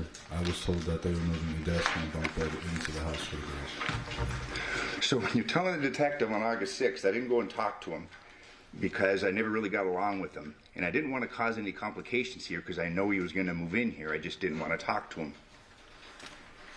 You're now under oath saying that meant something else? I don't like this guy. No, sir. I'm answering the question. I was told after my father's death that he was going to move into the house, but I had no idea prior to that. That's because you read your grand jury testimony, correct? No, sir. A little bit further down, same page. He wasn't really there for me, correct? I mean, you had resentment for your father. Who Fair to say? doesn't? I mean, come on. And then kind of realized who he was as a person. I do too, Linda. And when you were talking about moving out of Yoko's house, you said, I got out as soon as I could, correct? Yes, sir.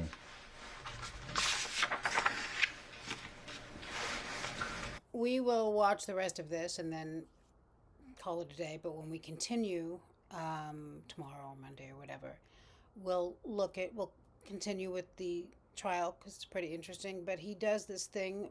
One of the few parts that I've already seen is when this defense attorney is questioning the medical examiner, who, again, to be a little superficial, is a really good looking, beautiful woman, which, you don't see that a lot in expert witnesses.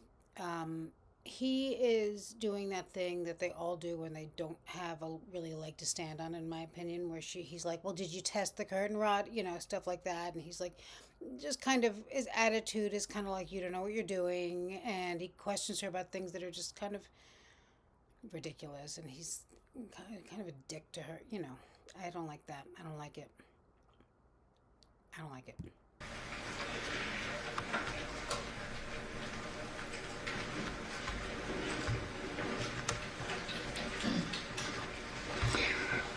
Page 5, you're asked, and then I guess, so your mom tells us that he was going to move in here, what's that arrangement? And you said, she was gonna tell me to move out, or she was gonna give me some time, but he needed to get out of Yoko's house, and she was gonna let him stay here, correct?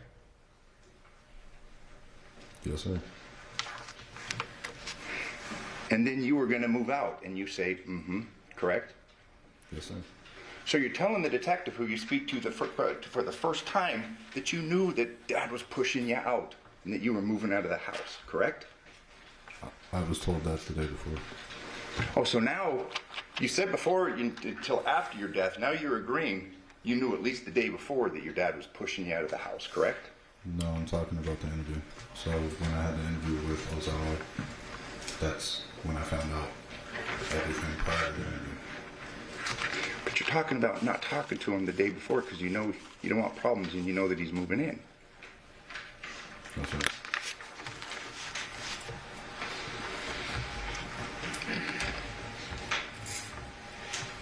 Page 6.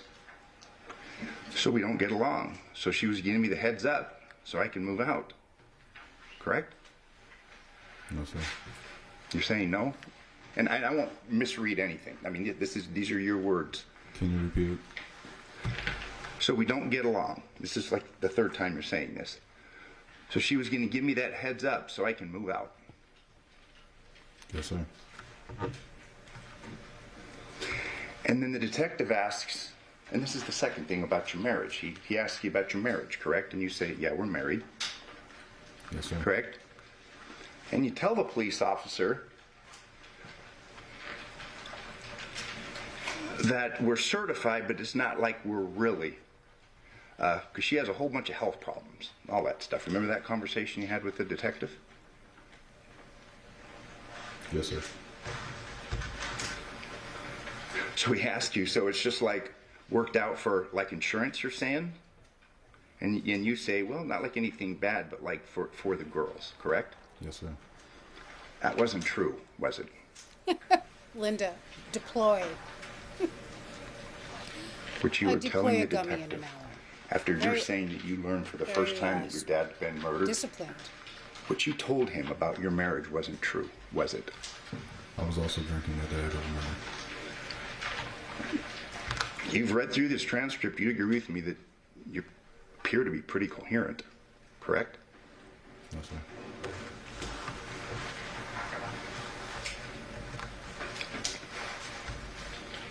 And you'd agree with me that Detective Osaka was kind of confused, and he's saying, well, wait a minute. She had kids with him, but you're his son, correct? Yes, sir. And it is clear Yoko didn't know, correct? Yes, sir.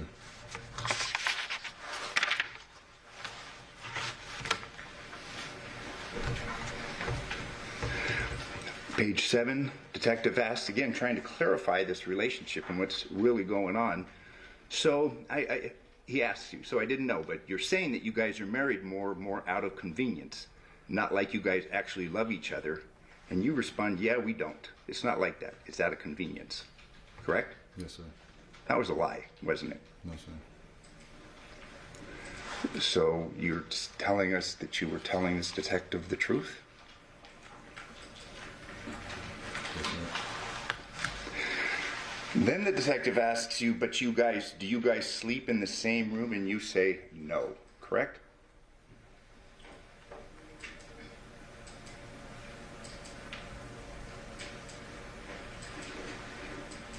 Yes, sir.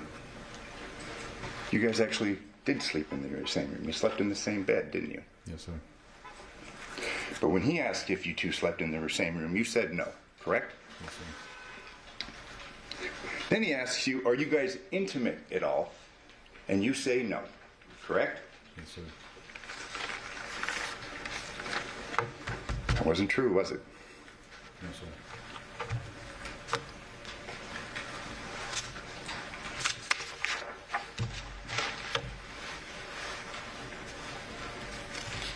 Fair to say that you were downplaying your feelings for your wife when this detective came to ask you about the murder of your father. Yes, sir, because I didn't know what actually happened to my father. Please say it again. Yes, sir, because I didn't actually know what happened to my father. Okay. But you're lying to the police officer about your relationship with your wife, correct?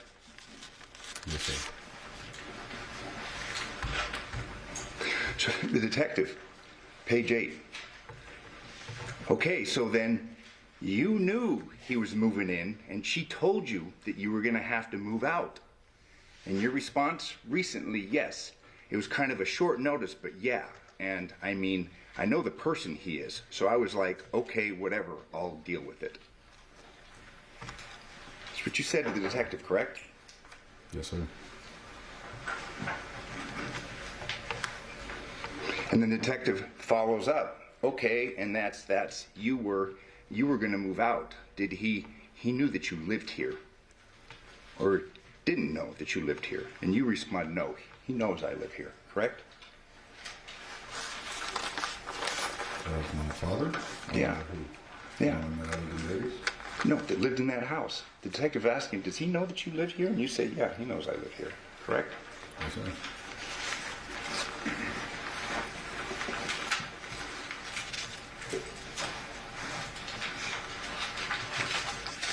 You did confirm that you knew that she was going over there to your dad's house with the girls, correct?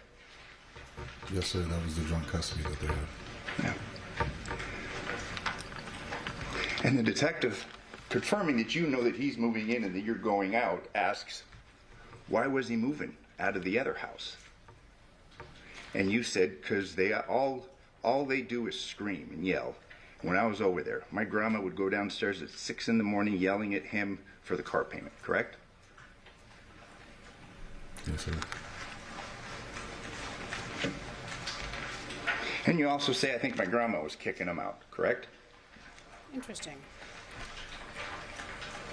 Yes, sir. It's true. And trust me, I'm not going to tell you anything you didn't say, okay? I'm not trying to trick you.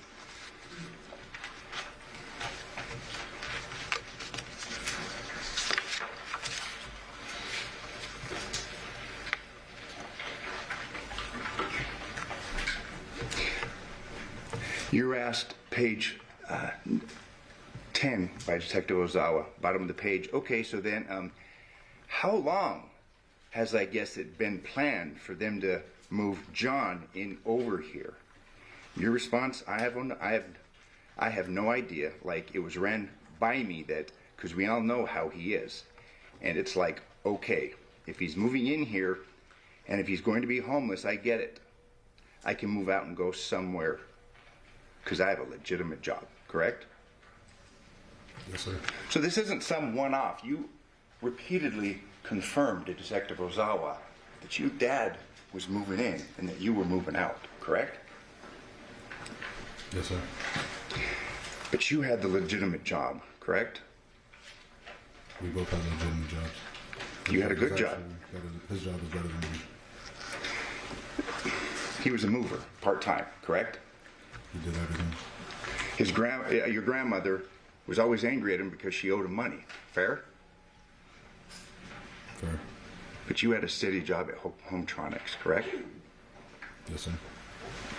So you had the good, legitimate job that you were the one getting kicked out, correct? Yes, sir.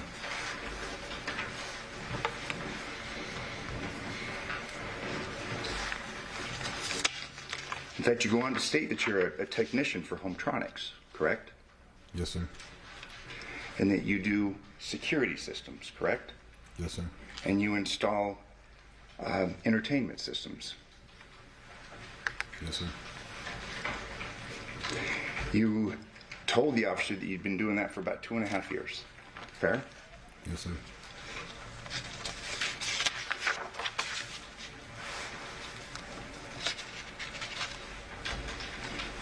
You were asked again by Detective Ozai, well, since you knew you were moving out, where are you going to move into? Where are you going to move to? And you tell him, and this is page 12, counsel, yeah, like I have some friends down the street that I could roommate with, correct? Yes, sir. That made you angry, didn't it? Yes, sir. I mean, you've been in this house with your wife, your dad's moving in, and you have to leave. You're telling us that didn't make you angry? No, sir.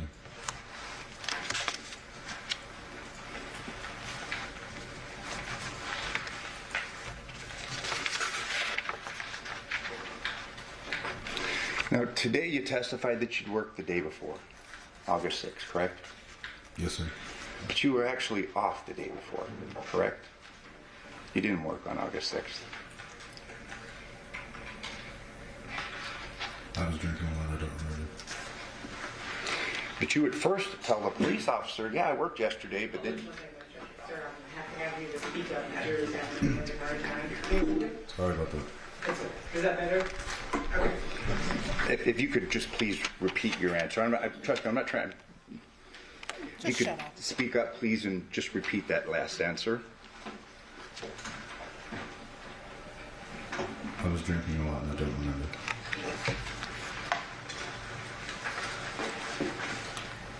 But you actually made the same mistake and initially told him, I was working yesterday, but then you corrected yourself, correct? Yes, sir. So you really weren't drinking that much. Because you at first said, well, I worked yesterday. What's the and then you difference? said, oh, actually, you know what? Do It was you my have day any off. proof? Do you have any evidence? Correct? Sundays. Not- Sundays are your days off. Stop it. That was 10 years ago and I was drinking very heavily for my father's death. So I don't. Okay. But sir, this conversation occurred August 7th, 2023. All right? Sorry. Or, I mean, you do... Fair to say, it hasn't been that long, has it? Not 10 years.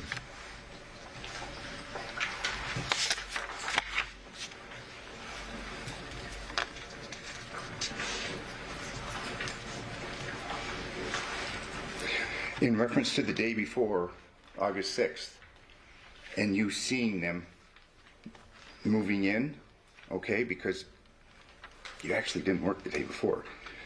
You said, I heard the door open. I thought one of the girls opened the door, so I came down and looked out and saw him unloading stuff. And I was like, oh, all right, whatever. So I closed the door, just didn't hear it, correct?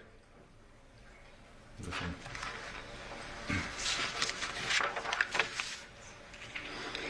And at this point in time, you tell the detective that you actually don't have a room in the house, correct?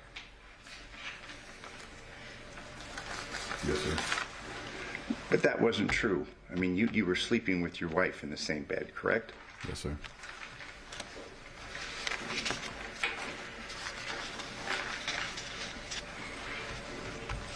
You said that your guy's a hot-tempered guy, correct? Yes, sir. His father. Yeah. You said he's like a hot-tempered guy, correct? Yes, sir. You said he had no filter, that kind of a guy. Yes, sir.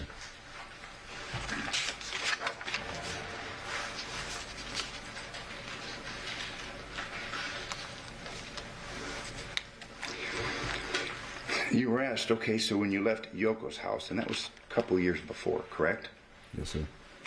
How often do you talk to him? And your answer was not at all, correct? Yes, sir. And the detective says, oh, and you say nothing. I mean, you say nothing, correct? Meaning you guys don't talk. After he found out that we were married, we didn't talk after that. Detective asks you, he didn't call you or nothing, and you said no, correct? Yes, sir. No text, nothing like that, and you said no, correct? Yes, sir. I would say, I mean, a cougar's one thing. This is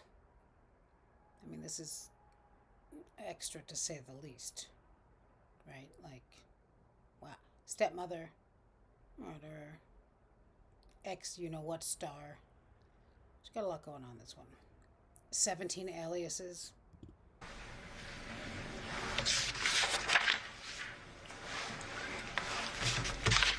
The detective then asks you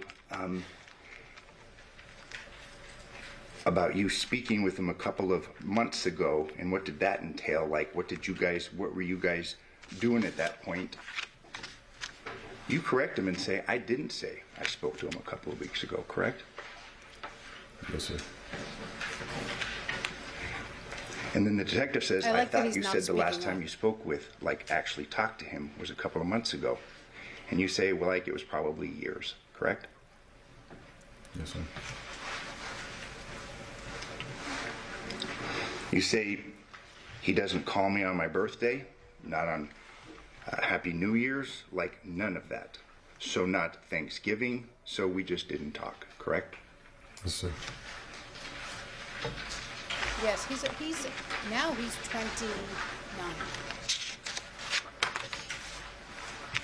32? I thought he's 29 now. Or maybe he was 29 when she was arrested. And then you're asked by the detective, counsel is on page 18. Are we talking Is there about him? anything you can think of that you haven't told me that you think might be important for us to know? And you say, correct? Yes, sir. So they're there trying to figure out this dynamic, and you've lied to them about the relationship that you have with your wife, and you've lied to them about the living arrangement where you're getting kicked out by your father, correct? He's moving you out. Yes, sir, because I didn't know what exactly had happened.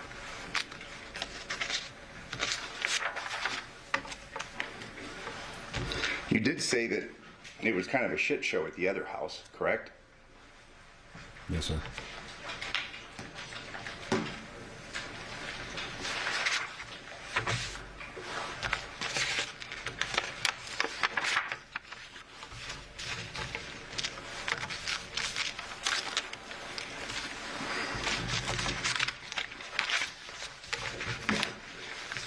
That wasn't the first time that you had discussed issues concerning this dynamic, correct? Concerning your wife, you, your father, the moving arrangements, correct? No, sir.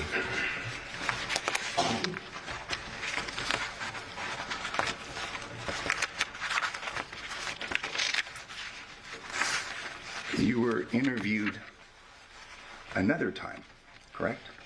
By another officer. And you reviewed that in preparation, the transcript, in preparation for your testimony today.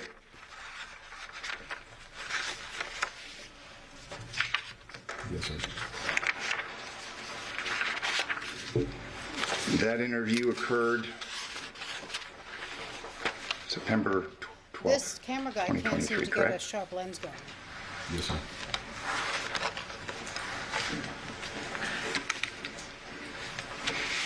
And this detective now, after speaking to you, and it's a little bit into the interview, tells you, well, you know, you weren't the main suspect. You know what I mean? This is, meaning the situation is a little different than hers. We're here to, you didn't do it, to clear you, correct? You recall that conversation? When was this again? I'm sorry? When did this conversation happen again? September 12th, 2023. Yes, sir. Remember that? I mean, you're there being interviewed concerning being a potential suspect, and you remember the date, correct? Yes, sir.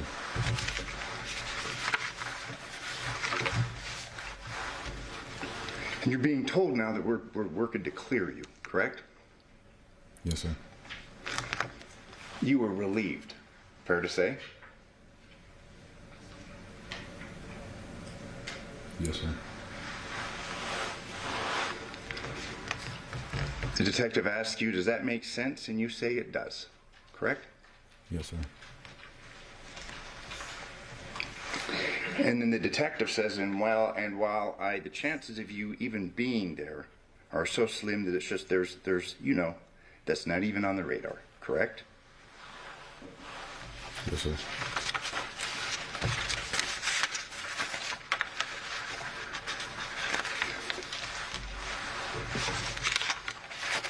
I mean, you had told law enforcement that you weren't close to Devyn. You didn't really have a real marriage. And things aren't that bad with your dad, and you're basically being told, hey, it's good. You're good, correct? Yes, sir. In fact, you're left there sitting for a little while, and the room's being recorded, and you say, this is going to be a fucking Netflix series, correct? You're not wrong. I don't remember I told you that you said that. Would you have any reason to disagree with me? that. I'm just letting you know I don't remember. Okay. Oh, sorry. What happened? Let me do this for you.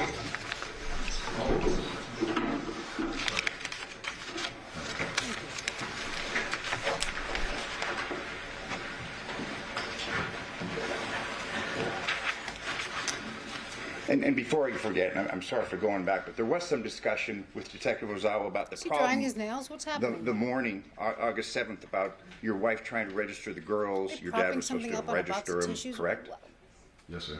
That's because they were moving into the house, and the girls were starting at that school, correct? Yes, sir. So that's again a confirmation that you knew.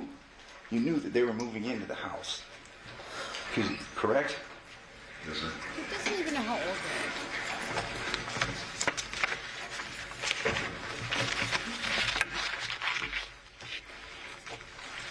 You testified before a grand jury, a little different room, but you were put under oath and you were called as a witness on September 14th, just a couple days after that last interview, correct? Yes, sir. And under oath, you testified, like you did initially today, that you were unaware that your father was moving into the house, correct? Yes, sir. And that it was something that you had learned after your father's death, correct? Yes, sir. And that there were no discussions about you potentially moving out, correct? Yes, sir. In fact, that's exactly what you said, no, sir. There was never a discussion and you said no, sir, but there was. There were multiple discussions, correct? So I can remember this.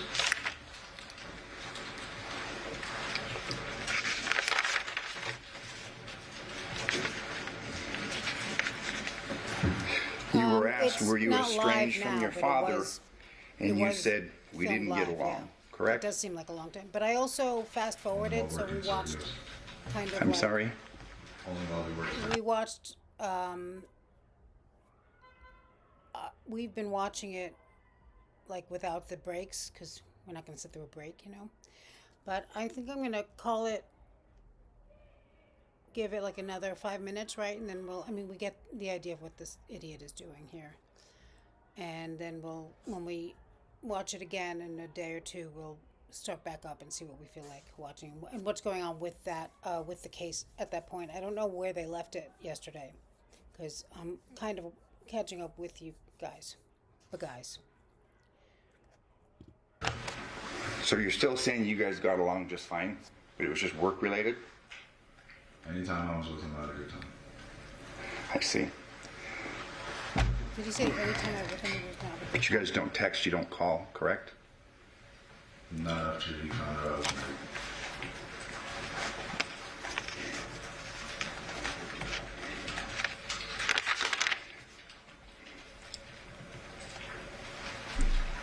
Today, now that she's on trial, you testified that you woke up at 2 o'clock on the morning of the 7th and she was in bed, correct?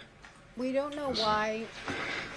We don't know But why when she you cut his head testified off. to the grand jury, you testified that you No, never we don't woke up know at that. all, I don't think correct? there's going to be a reason for that. I'm referring to I think it's page she's just mad angry. 17, mad. 18.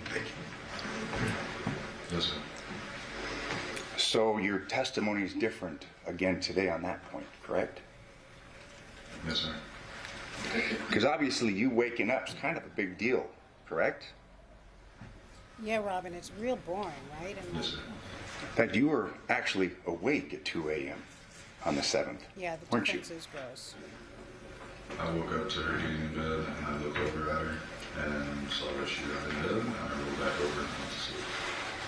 Also, this defense attorney had his ass handed to him during the Robert Tellis trial and probably many others. But I guess you can't be a defense attorney and get your feelings hurt or learn anything from it, or what else can he do? I don't know. I didn't like Chandler Halderson's defense attorneys. They just weren't, I didn't even like their voices, but I appreciated the fact that they didn't waste everyone's time with all this nonsense when it was clear what was going to go on there. You had been calling her that night from the home phone, correct? Well, she's with your dad. We don't have a home phone. Testimony is that you don't have a home phone. All right. So it's your testimony What that you kind of didn't comment is call that? over and over again? I believe I sent a text and she didn't reply, and then that's when I put the girls to sleep and I went to sleep. So But that wasn't the only night that she was out with your dad. She was with your dad till like 1 a.m. Oh, shut the up. night before, correct? possibly moving things, yes. So 2 nights in a row, she's with your dad and she's not home, Thank correct? you, Carolina. Yes, sir.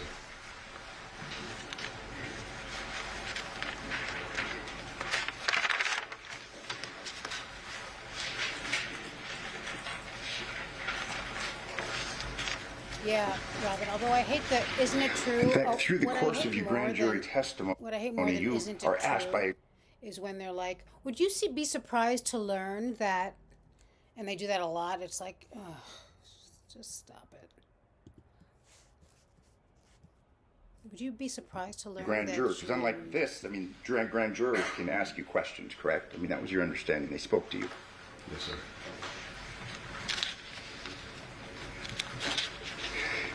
You were asked how long you and Devyn had been married, correct? Yes, sir. And you answered 3 years. Yes, sir. And then there's some follow-up questions. Just like to ask you a couple more questions about that. Did you and Devyn... I'm sorry, page 35. Absolutely, Robin. There's no Did you need and to go Devyn on get like married in this. the It just makes him traditional look like an sense? asshole. And you answered, yes, it was more of me helping out with the girls when she couldn't find a babysitter. So I figured, well, we Idiot. both kind of sat and talked about it. When she has to go to work and can't find a babysitter, I could be there.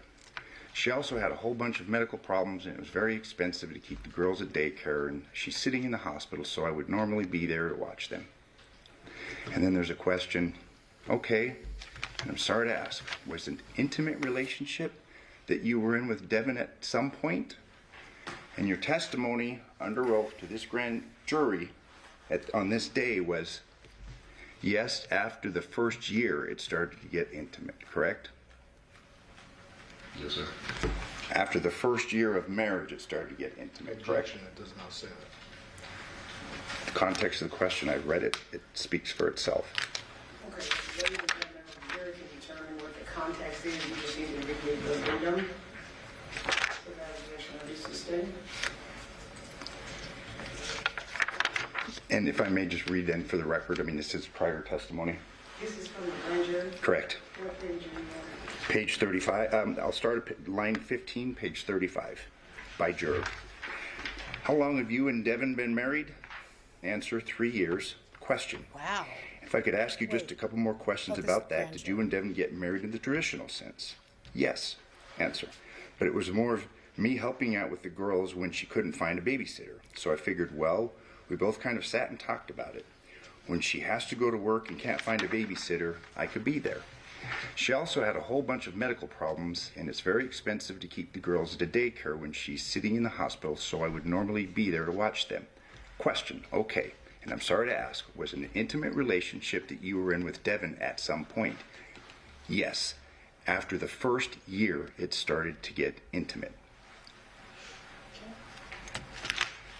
Next question, did it remain intimate up until the time of your father's death? Yes.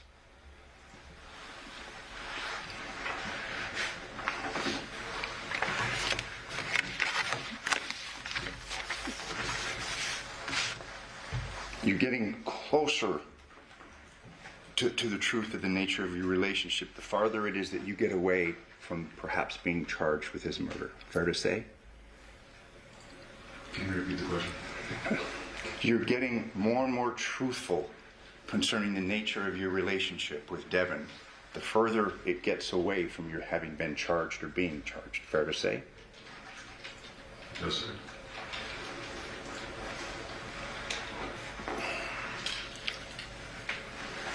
You testified today that you didn't remember the date that you married her, correct? He obviously is not good with dates or ages.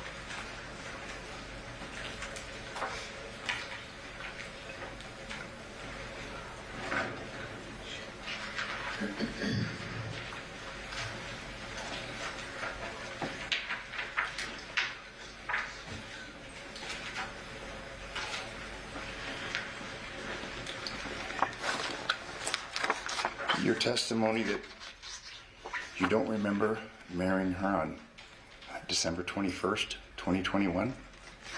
No, sir. Are these in stipulated? Thank you.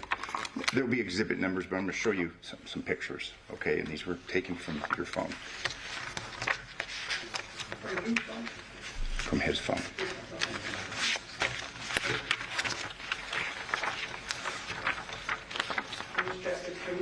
Are those stipulated too?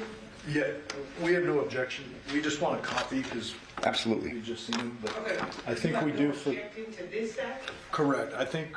Okay, well, let's just make it. Yeah. What are the If they put them on. This is L3. It's been marked by your clerk. He was ahead of me, so thank you. Right, but I think she can tell me what it is, so we can put it on the record. Okay. L3. L3? Yeah. Is that L3? Okay. So L3, well, Mr. Dress, what's it, if the whole packet's being stipulated to, let's just admit the packet now, and Okay. you can show any ones you want. Okay. So L3 to what? Hang on just a second. If I were the prosecuting attorney, I would bring up the fact that he may have gotten A3. closer to the truth, the closer he got to not being charged, but S3. she gets closer to the lies, the closer she gets to being charged. So. And in the interest of time, and since these will go back, I'm not going to go through each and every one of Oh, them. really? In the interest of time now?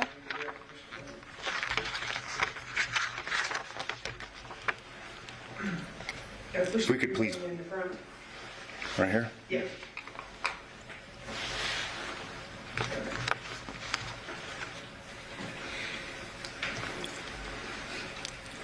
Do you remember that date? I remember the day. Okay. But you do remember marrying her, correct? Yes, sir.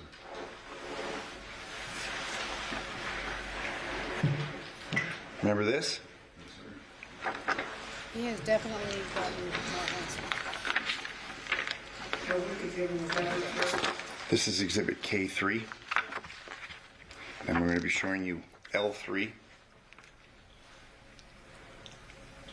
Remember this? Yes, sir. She's quite good. It's only fair to say you and she had a traditional marriage, didn't you? Yes, sir.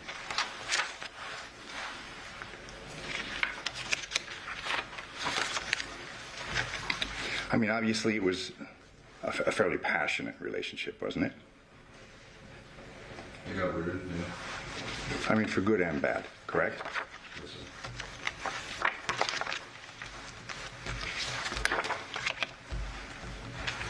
In fact, she had sent you a text just days before this case began about get out of the house.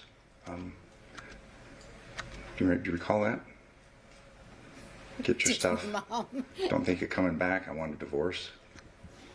Disney Mom says, in the interest of time, sir, our clothes have gone out of style since because you've droned on for so long. Yeah, they've gone out of style and are just coming back in style. That's how long it's been. Who are you kidding? I don't remember anything.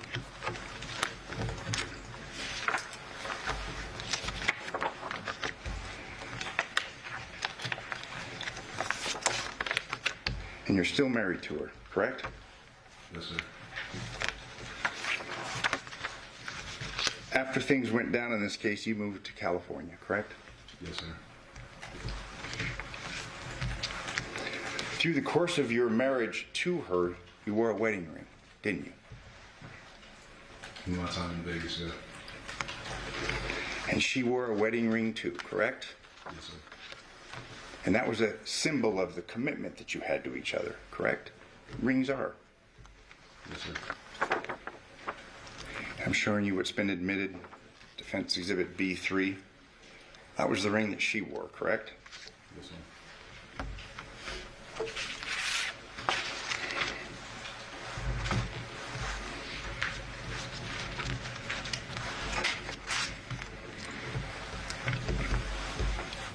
You worked at Hometronics and you had tools, correct? Yes, sir. You were good at installing home security systems, correct? Yes, sir. You had hundreds of pictures on your phone of various systems that you installed, correct? Yes, sir. After I was done with the job, I had to upload it to the Hometronics website to prove that I got the job done.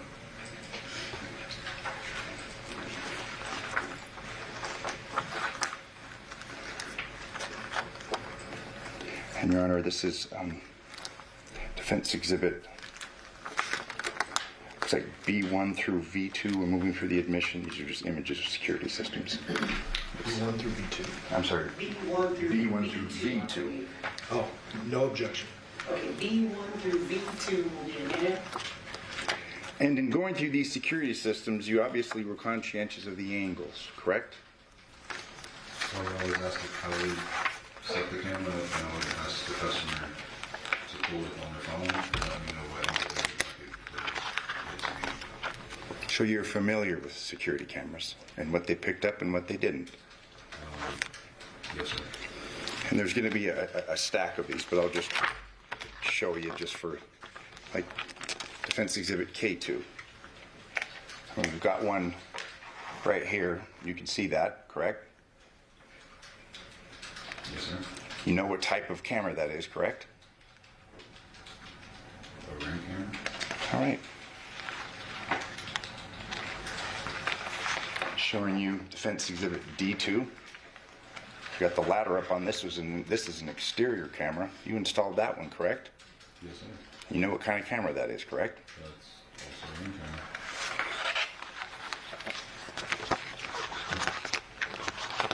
Yeah, I know.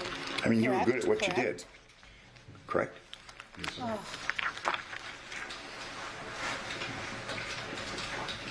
And installing the home entertainment systems, I mean, you use a Sawzall. You cut through 2x4s, you cut through I almost forgot what it drywall, was things for a like that, second. correct? Not 2x4s, it was just drywall. Okay. But you had tools, you had saws, you had electric powered saws, Well, do you correct? want to answer or not, you asshole? I No, mean, just a come on. drywall saw.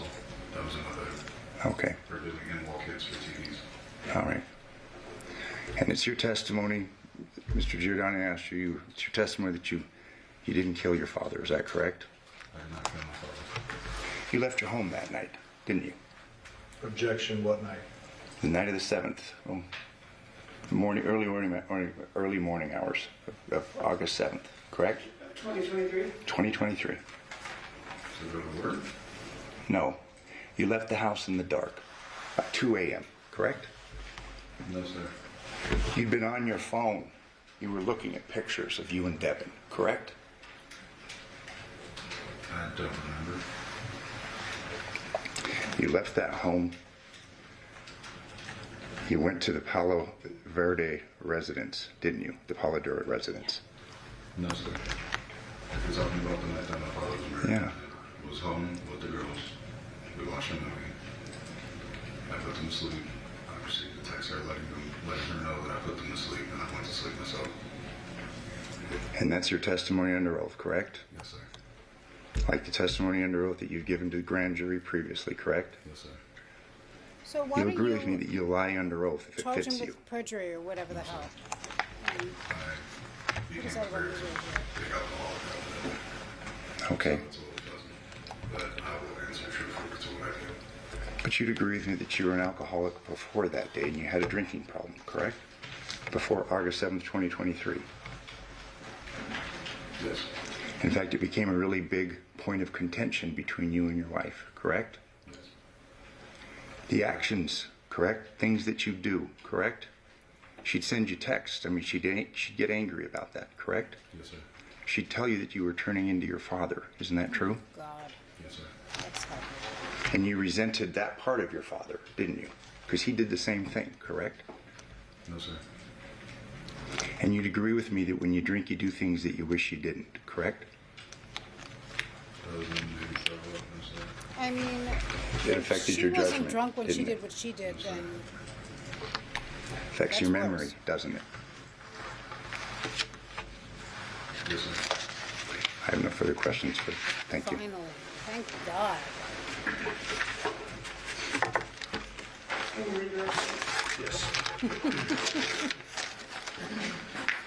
Disney mom. Yeah, sometimes children sleeping is the nicest sound. Okay, so I'll pause it or stop it for now, aka pause, before the redirect. Is that good? Because we all probably have to, feed our faces or take a shot for every time this lawyer said correct. Thank you all, as always, for being wonderful and joining me. This was fun. I want to continue watching this. I want you to join me. I hope I see you on Hear Me Out later tonight, going over Diane Downs and her calls with her ex-boyfriend, who has a nice voice. And Nicole, if you're still here, thanks for joining. And thank you for your support, everyone, and being sexy. See you soon.